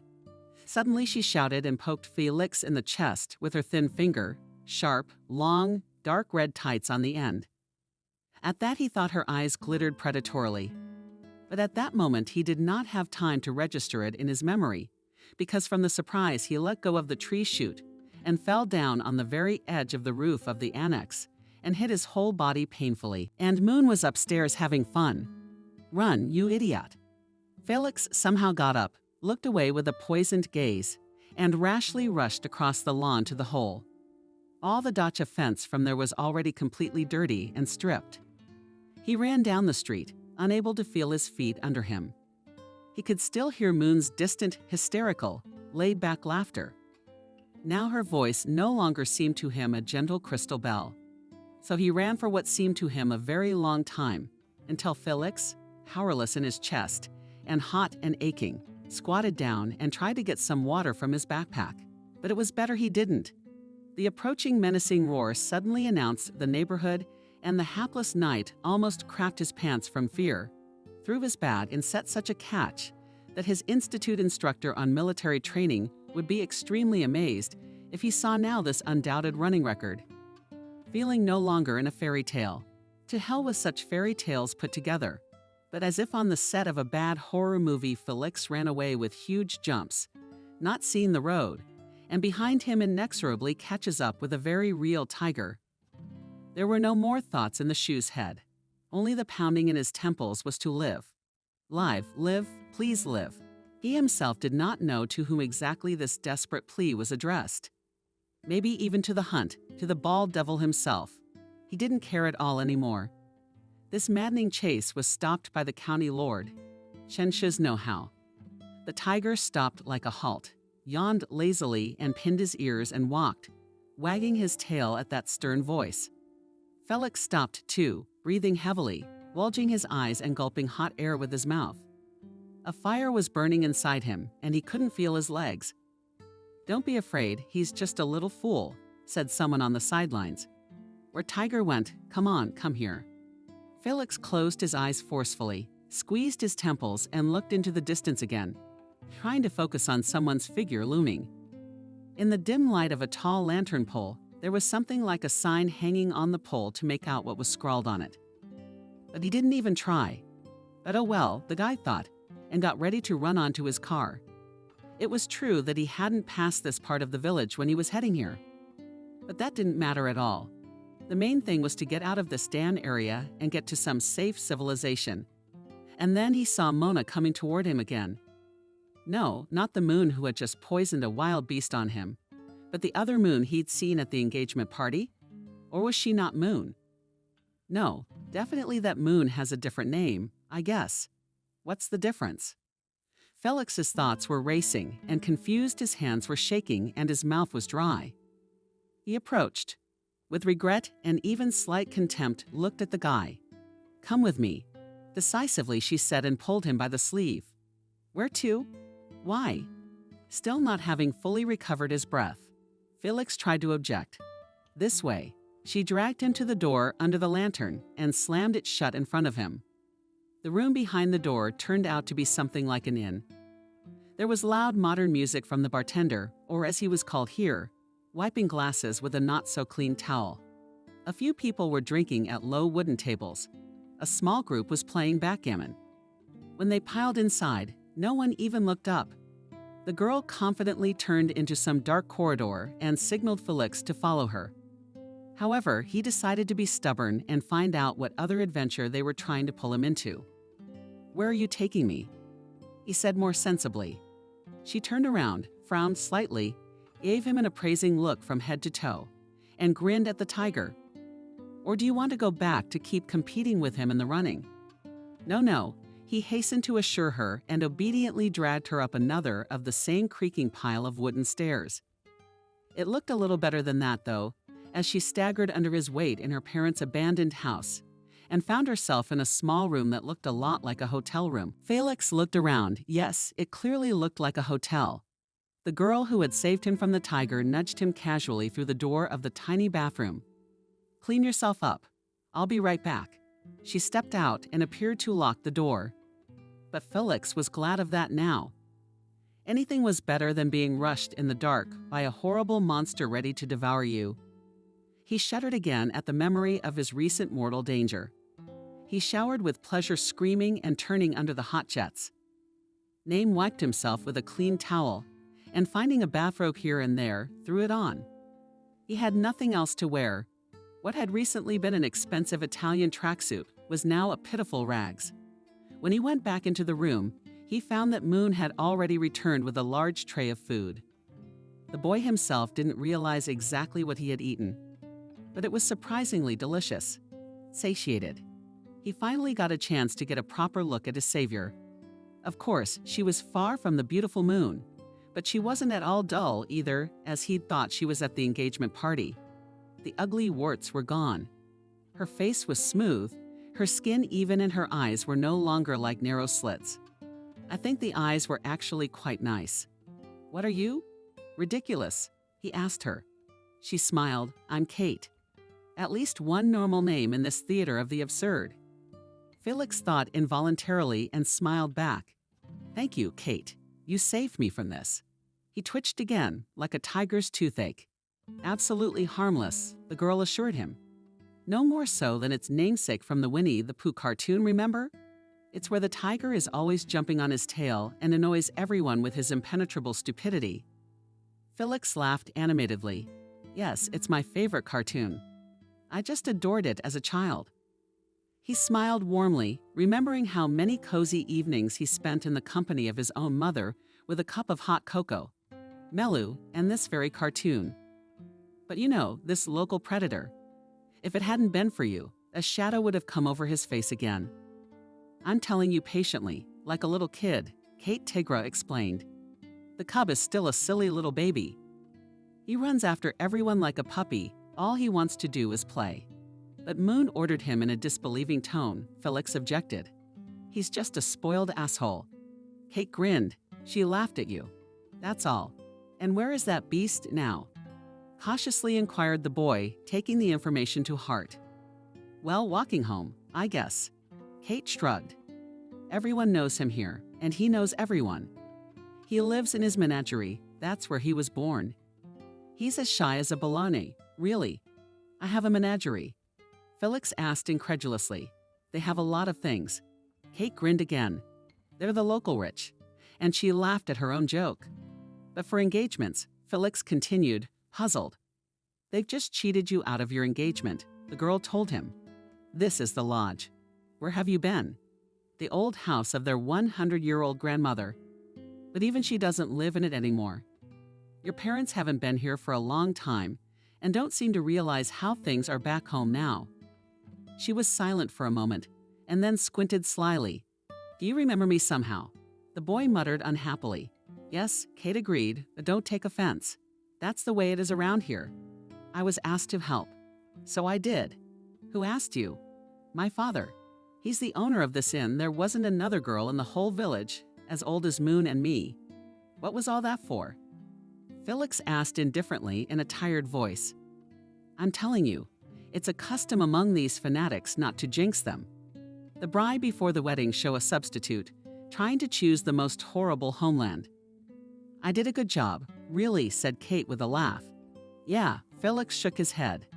"I fell for that fucking circus, and it turned out the way it did." He grudgingly blurted out. He realized a second later that it sounded very rude, but Kate didn't seem the least bit offended. "I'm sorry, I'm such a fool," the boy apologized hastily. "It's okay, I did my best to." The girl held out her hand to him. "Let's take it," she said, like a kid. Felix liked this unexpected offer. He liked it very much. "Let's." He smirked and gently shook her small, warm palm. Suddenly he felt uncomfortable, and he hurriedly removed his hand and moved the conversation to another topic. "How much is the room here?" $500 per night. "But I can give you a discount." Kate smiled. "Thank you, no need." Felix replied dryly and carelessly threw the $5,000 bills on the table. "Keep the change. Leave a tip. That's how it is for the city's rich," Kate said resentfully and muffled. "Thank you," she smiled politely and looked at him with an overly formal smile. "Breakfast is from 8 to 11, and you can choose and pay at the cashier's desk." She headed for the door. "If you need anything, please contact the receptionist." Slammed the door and walked out, throwing the key on the table. Now Felix was truly ashamed. You could say, his life was saved, and he other things. However, fatigue took over, and soon the hapless knight already slept the sleep of a baby. Cozy on fresh sheets, clean and simple bed. The morning met Felix with such bright sunlight that he, barely opening his eyes, immediately closed them. Appeared, but the next minute he laughed joyfully, jumped out of bed, and went to the bathroom to shine. Properly, he got out thoroughly. Satisfied, he looked himself over in the mirror and winked at his mirror double. Thought that life wasn't as bad as it had seemed to him on last night's sullen evening. The beginning of the day left no chance to almost mystical horror, which haunted the guy the day before. Now to himself, everything that had happened seemed to him only a funny joke, nothing more. Why was he so afraid of that tiger cub? It was embarrassing. Now the cute image in front of Moon's face resurfaced in his memory. Here she is looking in the mirror, brushing her gorgeous curls. Here she is smiling, looking into his eyes. Here's an infectious chuckle informing him of the ordeal. But why? Why is he such an impenetrable fool? Determined to try his luck again today, Felix came out of the bathroom, and then he suddenly realized an obvious but unpleasant truth. He had nothing to wear. Yesterday's fashionable outfit was in the trash. He would die prematurely, first from the collision with the net, and then from the nightmare chase. The guy frowned and lingered. But at least the robe was in place. Leaving it behind, he strode proudly down the stairs, completely unaware of what time it might be now. Your phone charger was left in the car, and there was no clock in the room. Reaching the front desk, the bar, he found Kate there, busily writing something down in the big journal. When she saw him, she made a serious and impenetrable face and asked him if he needed anything. Breakfast is still an hour away. Kate, please don't be angry. Don't be angry. He corrected himself when he met her aloof gaze. I wasn't myself last night. I said some nonsense and didn't even thank you for your help. I'm ashamed, aren't I? He folded his hands in a pleading gesture and looked at the girl with the most night eyes he could muster. Okay, accepted. Her gaze softened. She smiled and was herself again. Come on, Kate. I'll look for some clothes for you. Before Felix could reply half a word, she had already gone somewhere and returned, carrying a neat package. I think this will do.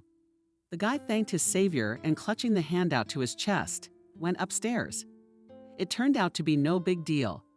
A t-shirt 2 sizes bigger than it needed to be, and clearly not 1 year's wear, and 3 books. But there was no need to choose. Felix hadn't brought any spare outerwear. Pulled on his duffel, our hero went downstairs again. He involuntarily admired.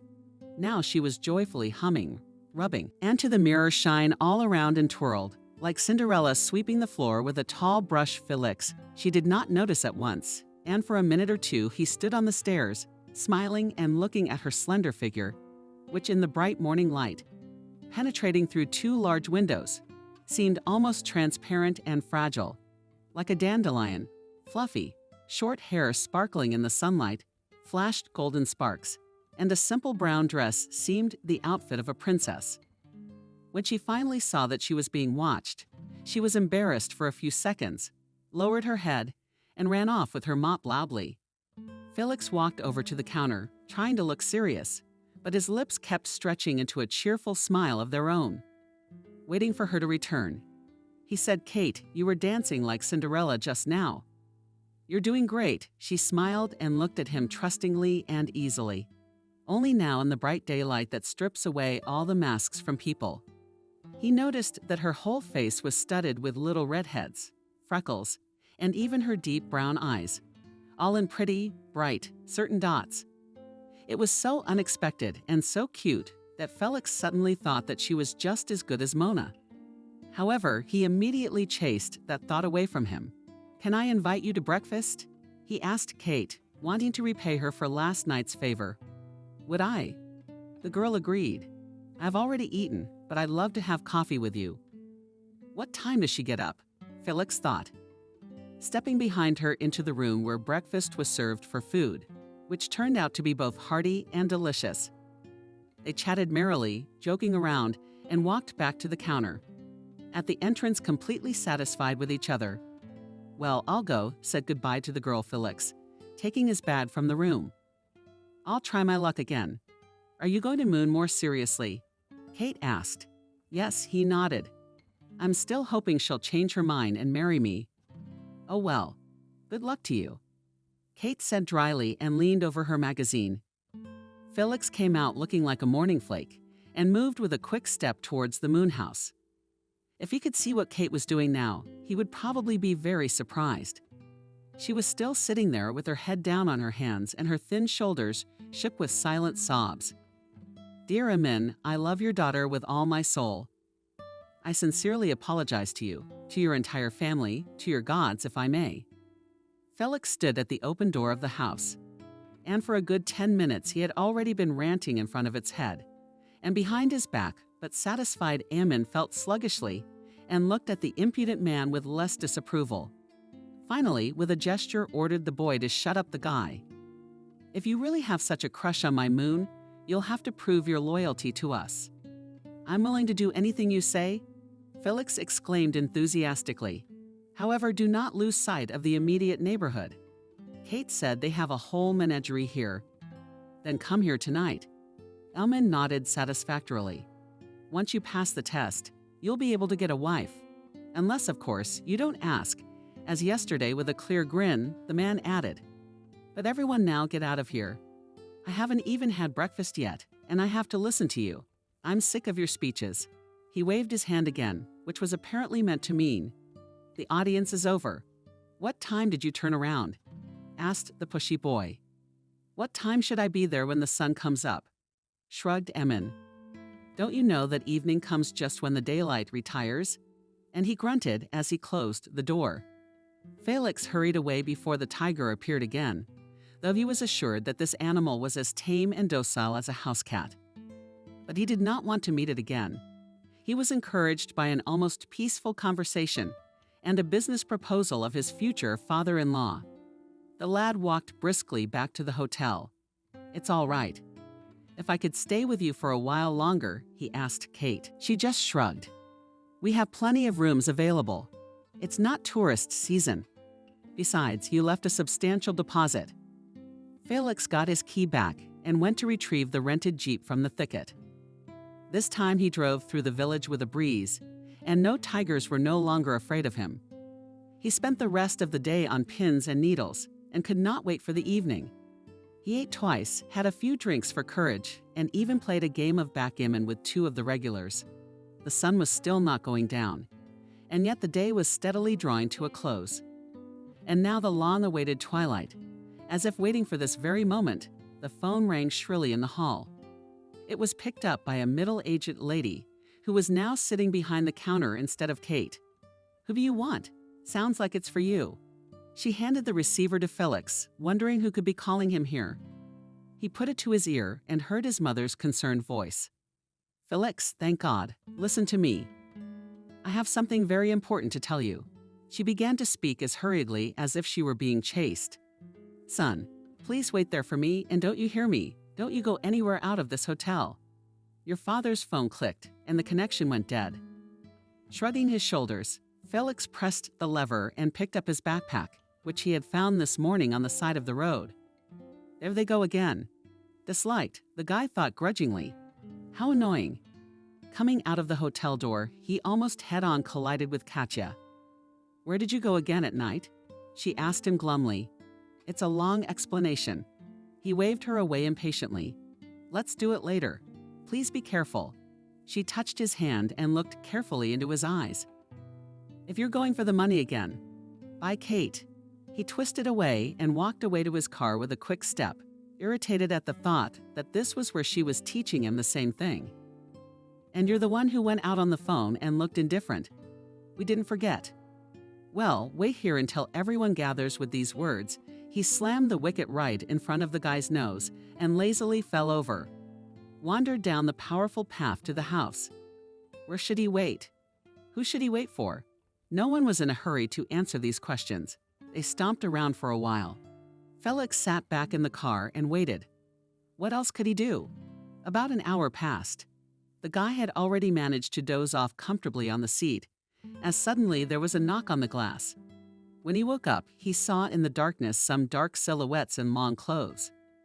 There were quite a few of them, and they were moving towards the abandoned house. Rubbing at his eyes, Felix climbed out of the Jeep and headed after them. No one had invited him personally, but it was clear that they had knocked on his door for a reason. He approached the chattering on the violin rule hinges to the door, just as the last dark figure disappeared behind it. The house was the same. At least Callie's eye, but it didn't seem to confuse anyone present. As Felix looked more closely, the darkness thickened further near the stove, and he almost shrieked when he realized that every one of those who had entered the house was peering through the printing hole. He, too, stood at the end of this peculiar queue and did the same thing as the others, bent his head threefold, pulled up his legs, and suddenly fell down. Fortunately, the fall was not far, and he landed on something soft and bouncy. Here below, the darkness parted a little, and a dim light rose ahead. One by one, the balaclaved, standing, and figures stretched in that direction, followed them and Felix. They walked for probably 15 minutes down a long, damp, and narrow corridor, more like a burrow. At first, the walls were just an earthy press of some kind of communist sediment. Water slammed under their feet, and something stank nastily. Then the water disappeared. There was a little more light, and the young man's eyes, accustomed to the semi-darkness of the dungeon, could distinguish a small square room paved with thick stone slabs. All the people present were crowded here. Suddenly, there was a loud clap, and as if on cue, bright torches lit up in everyone's hands. It was quite impressive. Felix even got teary-eyed. Offense to him, torches no one for some reason did not give out. However, resentment did not last long. With a terrible creaking sound, they dissolved. The tall and double doors were clearly visible now, and forged thick iron hood and the whole private company fell out into a huge hall. Quite a place. Felix whistled, looking around. He had only ever seen such interiors in horror movies about bloodthirsty vampires and creepy Satanists. The perfectly round hall was a kind of arena. There were rough wooden benches all around. Torches were burning on the stone walls, and the high vaults were lost in the semi-darkness. Suddenly something swept before his eyes with a sharp whistle and frosted to the floor. But after a second, he realized that it was the most ordinary bat and nervously grinned. In general, there was nothing else noteworthy around the circumference of the hall, except thick curtains and cobwebs. In the center, however, there was something to see. On a small elevation similar to the foreground stood some sort of wide stone table, and on it Felix grew cold when he got a good look at a long, dark, irregularly shaped object. It was undoubtedly a coffin. Some of those who had come seated themselves on benches, while others went to the dais and stood on either side of the stone table, from whence came a sharp dissonance of drumming, and the rest of the company threw back their broad hoods. It made little difference, though, for their faces were black masks, hiding both eyes and noses, and only bright scarlet predatory mouths were fixed in unkind grimaces. Felix suddenly felt sick. He remembered where he had seen recently the same disturbing bright scarlet color of the sun. The same setting sun he had seen on the first evening of his arrival had been exactly the same color. What on earth is going on here? The boy thought, and various not very pleasant thoughts popped into his head. Sounds like they've got a real cult going on here. What if they want to kill him? But Felix immediately chased away his silly fears. It was enough that he'd already embarrassed himself yesterday. He didn't want to give these people, including Emin, a reason to doubt his courage. Greetings, initiates. While he was agonizing, something changed in the hall. Standing closest to the pew, a figure removed her mask. She appeared to be a terribly ancient old woman. Immediately slow, sloppy gray hair, in which Felix recognized, yes, of course, almost 100-year-old grandmother. Only now she no longer looked absent and insane, but looked quite meaningful, strong eyes. "We are glad that you have joined our conclave," she pronounced, stretching forward her thin, wrinkled, empty hand and pointing Kryachkov's finger directly at Felix. The deadline would come soon. Having made this exhaustive statement, Granny calmed down and sat down a little further away from everyone else. "Come closer." Felix called him again someone else's female voice. He approached its owner under a black cloak, and this woman had the same as her lips, a blood-scarlet dress. "You are called here by the gods," began with the tone of the stranger. And Felix involuntarily wrinkled again. "They are for the old." How many times, honestly, like in kindergarten? Here he slightly lost the thread of her tragic narrative, occasionally distinguishing only separate phrases such as the age-old war, the great sacrifice of the night, bloody moons, and other such nonsense. However, after listening for a while, he was surprised to note that this speech did not mention anything about the immortal teachings of Tao. And in this great night of vengeance, we will finally be able to restore justice and allow our ancestors to become immortal in the flesh. Suddenly, a woman howled at the highest note, and everyone present picked up on it. Your Felix frowned.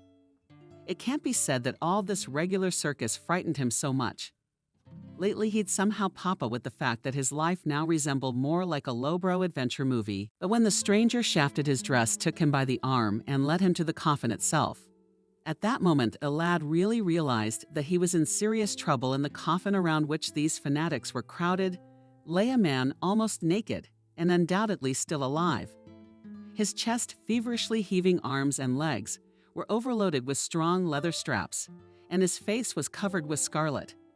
The cloaked men began to chant something long, eerie, swaying from side to side. And Felix somehow had a long, slightly withdrawn knife in his hand. A terrifying melody soared upward to the invisible vault of the cave, and was immediately cut short by a swift movement of the hand. The scarlet priestess ripped the bandage from her victim's face. Felix's legs shook, his breath caught, and icy goosebumps ran through his body, and before him lay his own father. "It can't be," he muttered seemingly aloud, and was suddenly terribly angry. How long would all this nonsense go on? "Kill him," sharply shouted the woman's shafted dress. "Kill him, and reunite forever with your beloved. You and Mun will become the new heirs to a great dynasty, and your firstborn will become the great Dark Emperor." "Why are you talking to Darth Vader himself?" Felix asked, clutching his knife tightly in his hand. "What did he say?" the woman said. "I said that you are all stupid idiots," Felix informed her, unceremoniously grabbed her from behind by her long dark hair and presented the knife to her throat. "Now, gentleman porthole, or whatever you are," he commanded, shocked by this turn of events and a bunch of fanatics. "Do the inhabitants immediately my father, or do I cut to hell your voodoo doll?" A slender figure stepped forward and removed his mask. Felix was no longer particularly surprised to see Moon in front of him. Her face was hardly what anyone would call beautiful now. Distorted with rage, it was scary, like a witch's. "Let my mother go at once," she screamed. "Otherwise, there will be no wedding." "It's okay. I'll get over it somehow," the guy replied nonchalantly, and fucked his mom good and proper. Moon pushed at her hair and tried to jerk away, but Felix held the sharp blades tighter against her throat. "Stand still," he commanded, and turned to the frozen crowd. "Who's in charge here? Does it untie my father? Or do I not speak for myself? Will you regret it?" hissed someone from behind. The guy, who had been practicing martial arts for a long time, had a great reaction. He moved sharply to the left, dragging the hostage behind him, and thus dodging the thin dagger that was a few centimeters away from him. As he looked back, he realized he had been swiped by a 100-year-old broadsword. He pressed the blade with his foot and slid down the stone whip. He moved farther away with it. The bastard bellowed something from his cloak and Ammon's voice. And the father-in-law showed up. Felix rejoiced. "Come on, coward, take off your mask. What do you think you're doing? Now I'll swat you. Are you tired of his masks?" The big guy roared and pulled off his mask and rushed forward.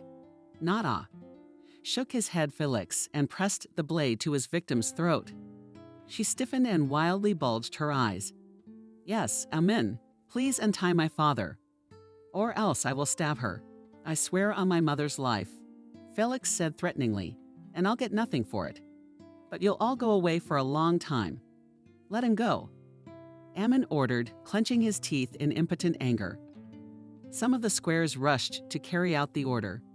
A moment later, Harry emerged from the coffin, staggering. In one black window dressing, he was gagged and pushed in the back. With an unfaithful limp and gait, he moved toward his son. What now? Felix thought feverishly. How do we get out of here? Let the priest go. Ammon shouted in the meantime. Felix smiled and decided to go to the bank. I have a live grenade in my pocket. Now me and my father will go to the exit, and you will sit here quietly until we leave the room. Or am I going to give you a little fireworks display or not? Suddenly he changed his demands. Give us the counselor. I'm sure you've got more than one way out here. I'm right. The capes looked at each other and mumbled something in their incomprehensible language. Suddenly, they're all moving forward together toward Felix. And more the circle closed. The executioner's sleeves, flung up each, had the same metal dagger gleaming in his hand. Felix clutched his blade convulsively and almost squeezed it into his mother's throat. He's scary at this point. A trumpeting roar came from the opposite side of the circular hall, and from nowhere a huge tiger leaped across the rows of long benches to the dais, followed by Kate. In person. Stop, she shouted. Stop all this at once. She was holding a real machine gun. She was followed into the room by 3 more men armed with the same flaming arrows. Felix looked at her happily and smiled broadly at Kate. It's about time, he exclaimed. And you brought the tiger cub with you. What a good girl, without listening to his incoherent mumbling. A tall man, in whom Felix recognized Kate's father, stepped forward. Everyone remove your masks and lay down your weapons. This is a detention. Get down on the floor and put your hands behind your back. Says who? He shouted at Ammon, who tried to hide his dagger in his sleeve. Now you can command Kate to Tiger, and he was one jump away from the fanatics lying on the floor. While the men were knitting the peacefully lying adherents, Tiger walked beside them growling menacingly, and if anyone tried to move even a little bit and nervously beat on the sides of his long striped tail, that's the matter. Felix said approvingly, nudging Mother Moon toward everyone else. Thank you, Kate. This is the second time you've saved my life. He turned to the girl and looked at her tenderly. You're an Amazon, honestly. The light of the hot torches reflected in his rapturous dark eyes, which made them seem even more beautiful to Kate than they really were. Let's get out of here. She gestured for the boy to follow her. Dad, you can go now. Felix hugged his father's trembling shoulders and took off his t-shirt. Here, let's go for a toss. Shocked man could barely utter his son and cried. It's not far here. Kate looked sympathetically at Harry. There's an ambulance and the emergency services. Can they help you now? They took a completely different route to the exit, a much shorter path than the one Felix had taken with the others. This path was just a narrow one, shot into the rock without any frills, and it went sharply upward after 5 minutes of walking. Crumbled underfoot. Felix's father could barely stand on his feet, and the guy had to carry him on his back and, in this manner, bent in 3 figures. Throw some upstairs, in the narrow space between the responsible steel plates. But within 10 minutes they were on the surface. Here really stood an ambulance, blindingly shining beacon, and a large car of the Ministry of Emergency Situations. And there were some uniformed men crowding the police. Harry was immediately put on a stretcher, covered with a warm blanket, and taken to a place where he would receive qualified help. Felix refused such an offer. Then the emergency workers gave him a thick jacket, and he did not refuse it. After all, it was mid-September and nights in these parts are already quite cool. With a bare torso will not walk for a long time. One by one, the members of the sect with their hands tied behind them were brought out. The last one to come out was a huge tiger from blue, twitching its tail at Mao. Kate approached the predator and stroked it affectionately on its large, stretched head. The big cat came a race to the girl and rather mediocre. You said his name was Tiger, Felix noticed, and reached out to pet the tiger too. In an instant, the tender cat turned into an enraged monster. A huge maw, bared, glistening white fangs. What's the matter with you, boy? Frightened, yanked his hand away. And Kate laughed merrily. It's not a tiger. Can't you see that? It's a full-grown tigress. I don't know about them, the boy muttered grudgingly. You have one in every courtyard here. He tried to make a joke, feeling his head ringing and his eyes blurring. Let's go home. Kate pulled him by the arm. Give me the keys. Do you know how to drive? Surprised. Felix was, but he waved it off. Why do I ask? You're an amazing. I'm flattered by the compliment. The girl gleamed her eyes, merrily climbed into the driver's seat, started the car, and so sharply sank from the place that from under the wheels of the SUV, with a whistle through a whole pile of rocks and sand. In front of Felix put a small glass almost to the brim, filled with some murky liquid. What is it? Distrustfully looked the guy medication. Unperturbedly wagged an eyebrow Kate's father. Or are you not a man? Pretentiously, he frowned. Such a statement angered Felix. He took the glass and knocked it down in one gulp. His eyes immediately almost popped out of his eye sockets, and everything inside burned with liquid flame. The guy coughed and tried to breathe, but it was no good. The people in the city are weak. The man shook his head. But it'll do for the first time. But boy, let's get acquainted. I'm David, Kate's dad, the owner of this joint. Here a new acquaintance grinned his joke and part-time operative of the District Department of Internal Affairs. Felix could no longer be surprised by anything. After the dungeon of local fanatics, he only nodded and extended his hand to the man. Felix, a fourth-year student of the geology department of the university and part-time stockbroker. I squeezed out the naughty words. David laughed and gave him a friendly clap on the shoulder. Well done, Felix. We've been after these bastards for a few years to cover all of them at once, and even at the scene of the crime. Seeing that the guy wanted to ask something, the man shook his head and firmly said to stop asking questions. Tomorrow go to bed and rest. Daughter take our hero to his far. Kate readily stood up and wrapped her strong arms around Felix and led him up the stairs. The guy was like a dream this time, and a good dream. Everything around him. After the fire potion he had taken, everything seemed beautiful to him, and his eyes closed by themselves. And when the door to the room opened, he already seemed to be asleep on the move. Kate carefully laid the guy down, covered him with a blanket, stood for a minute watching him sleep, smiled and went out. Turn off the light. Son. His mother's caressing hands, slowing him down on his head. He didn't want to wake up. He doesn't want to go to daycare. He'd rather stay home and watch Winnie the Pooh and drink cocoa. Marshmallow. Wake up, son. Mom. Felix opened his eyes. So he wasn't dreaming. It was really his mother. Are you here? He muttered, hugging her like a good thing. The light ward of the county clinic was now quite crowded. All right, let's start from the beginning, son, Harry said in a dying tone and glanced around at those present beside his bunk, and in a chair perched his faithful wife. The son sat across from him, demanding all the explanations his father needed.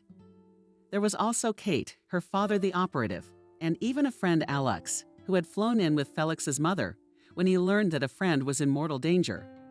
A couple months ago, I thought I was dying a little cough, but Harry started to speak. And I really wanted you to marry a girl of our faith. I just couldn't imagine going off into the next world, leaving my son on the wrong path. But you all know very well. I won't repeat the beginning of the story. The day before your wedding, son, a terrible truth was revealed to me. One man here, Harry looked gratefully at Kate's father, and he nodded, slightly smiling at him. A very good man, Harry continued, informed me that the family had defected to the evil side. I've heard such rumors before. Harry sighed, but I couldn't believe them. Yes, Ammon had been a dear friend of mine since I was a boy. Our fathers and grandfathers were friends before he and I were even born. Harry, sadly, I was presented with irrefutable evidence. Willy-nilly, I had to admit that my domain had become a black denunciation. It's an ancient, very ancient sect of fanatics. We thought it had long since ceased to exist. However, who would have thought that this original evil has taken root again, and where in the heart of my home village? Their terrible traditions have included sacrifice for centuries. Yes, Ammon and his many kin were the last adherents of the Black Tao. They rebuilt the ancient shrines. They believed they could make themselves immortal that way. To think Harry clutched his rosary beads in his hands and mumbled some sacred words. All those gathered waited patiently. Finally, he performed the necessary ritual and continued his story. Of course, I immediately called Ammon and canceled the wedding. He got terribly angry and threatened me. But I was far away, and I didn't think his threats were so dangerous. How wrong was I? He covered his face with his hands. Those monsters tricked me into a trap. They met your mom and me at the airport. She managed to get away from them, but they took me away. Yeah, a man doesn't forgive that kind of thing. I tried to tell you, but why didn't you explain it to me right away? Felix was outraged. The day you found out about it yourself, you could have told me that you didn't have to go to the wedding. Then none of this would have happened. He stopped suddenly. He flashed a glance at Kate and fell silent. She smiled at him, blushed, and lowered her eyes. All this did not escape her father's scrutinizing gaze. But he only smiled into his mustache. Son, I just couldn't reach you. The father waved his hands. Your phone was always out of reach. Or you didn't pick up the phone. What could I do? Really, Felix admitted. He remembered how angry he had been at his father, how he had not answered his calls. But you could write me a message, he exclaimed in surprise. Son shook his head reproachfully at Harry. Don't you know that your mother and I never trust phones with our thoughts? Yes, of course we do. Rolling his eyes, Felix admitted. A strange peculiarity of his parents. And I, in turn, wanted to intercept you right outside the temple. Katie's father entered the conversation. To stop you from marrying Moon. But when I saw that you did a good job of it yourself, then all the people gathered couldn't stand it and laughed loudly. They laughed and could not stop, remembering how proudly Felix entered the temple dressed like circus performers. I wish we had seen it with our own eyes with Father. Wiping away laughing tears, Sophia said, No, I'm not sorry at all. It was a terrible thing to do. Harshly pronounced Harry and you, Felix. You'll have to try hard to redeem yourself before the gods on another dark autumn evening. The whole friendly company gathered at Kate's inn. The merry revelry went on late into the night. At some point, Felix improved the moment and whispered to Kate, Let's go for a walk. It has become too stuffy here. The girl gladly agreed. They went outside and leisurely shaved towards the wine meadow, which Felix saw a few days ago. A stunning sunset. It was quite dark now, and only the silvery light of the eternal moon illuminated the surroundings a little. Fast and carried in the dark sky, and the air was fresh and clear, as it is only in early warm fall, Kate. Felix took the girl's hand. I've been meaning to ask you. Yes. She tilted her head and looked at him expectantly. Will you marry me? Felix waited tensely for her answer, but she did not hurry with him, slyly staring somewhere in the distance.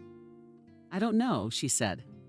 Finally, smiling slyly, will you be able to meet all the strict requirements that my father set for my future husband? Way to give and all that. Felix raised his eyebrows in amazement. You mean him too? Kate couldn't stand it and laughed loudly. Oh, you're no good. Felix pretended to be angry, and then he embraced her. The laughter immediately stopped, and even the moon shamefully hid behind the clouds. Don't you dare interfere with two lovers. And if your father does not approve of our marriage? Quietly, she asked at last. Then I'll remind him of the trouble we're all in. His previous decision, the boy smiled. Going down a path can be terribly unpleasant at times, can it? I'm serious about you, Kate said resentfully, and I am serious. Felix answered firmly. I've had enough of all this. From now on, I will choose my own path. I choose you first. The couple embraced again, and sitting under a large pine tree, looked for a long time at the velvet sky, where someone had lit large, bright stars.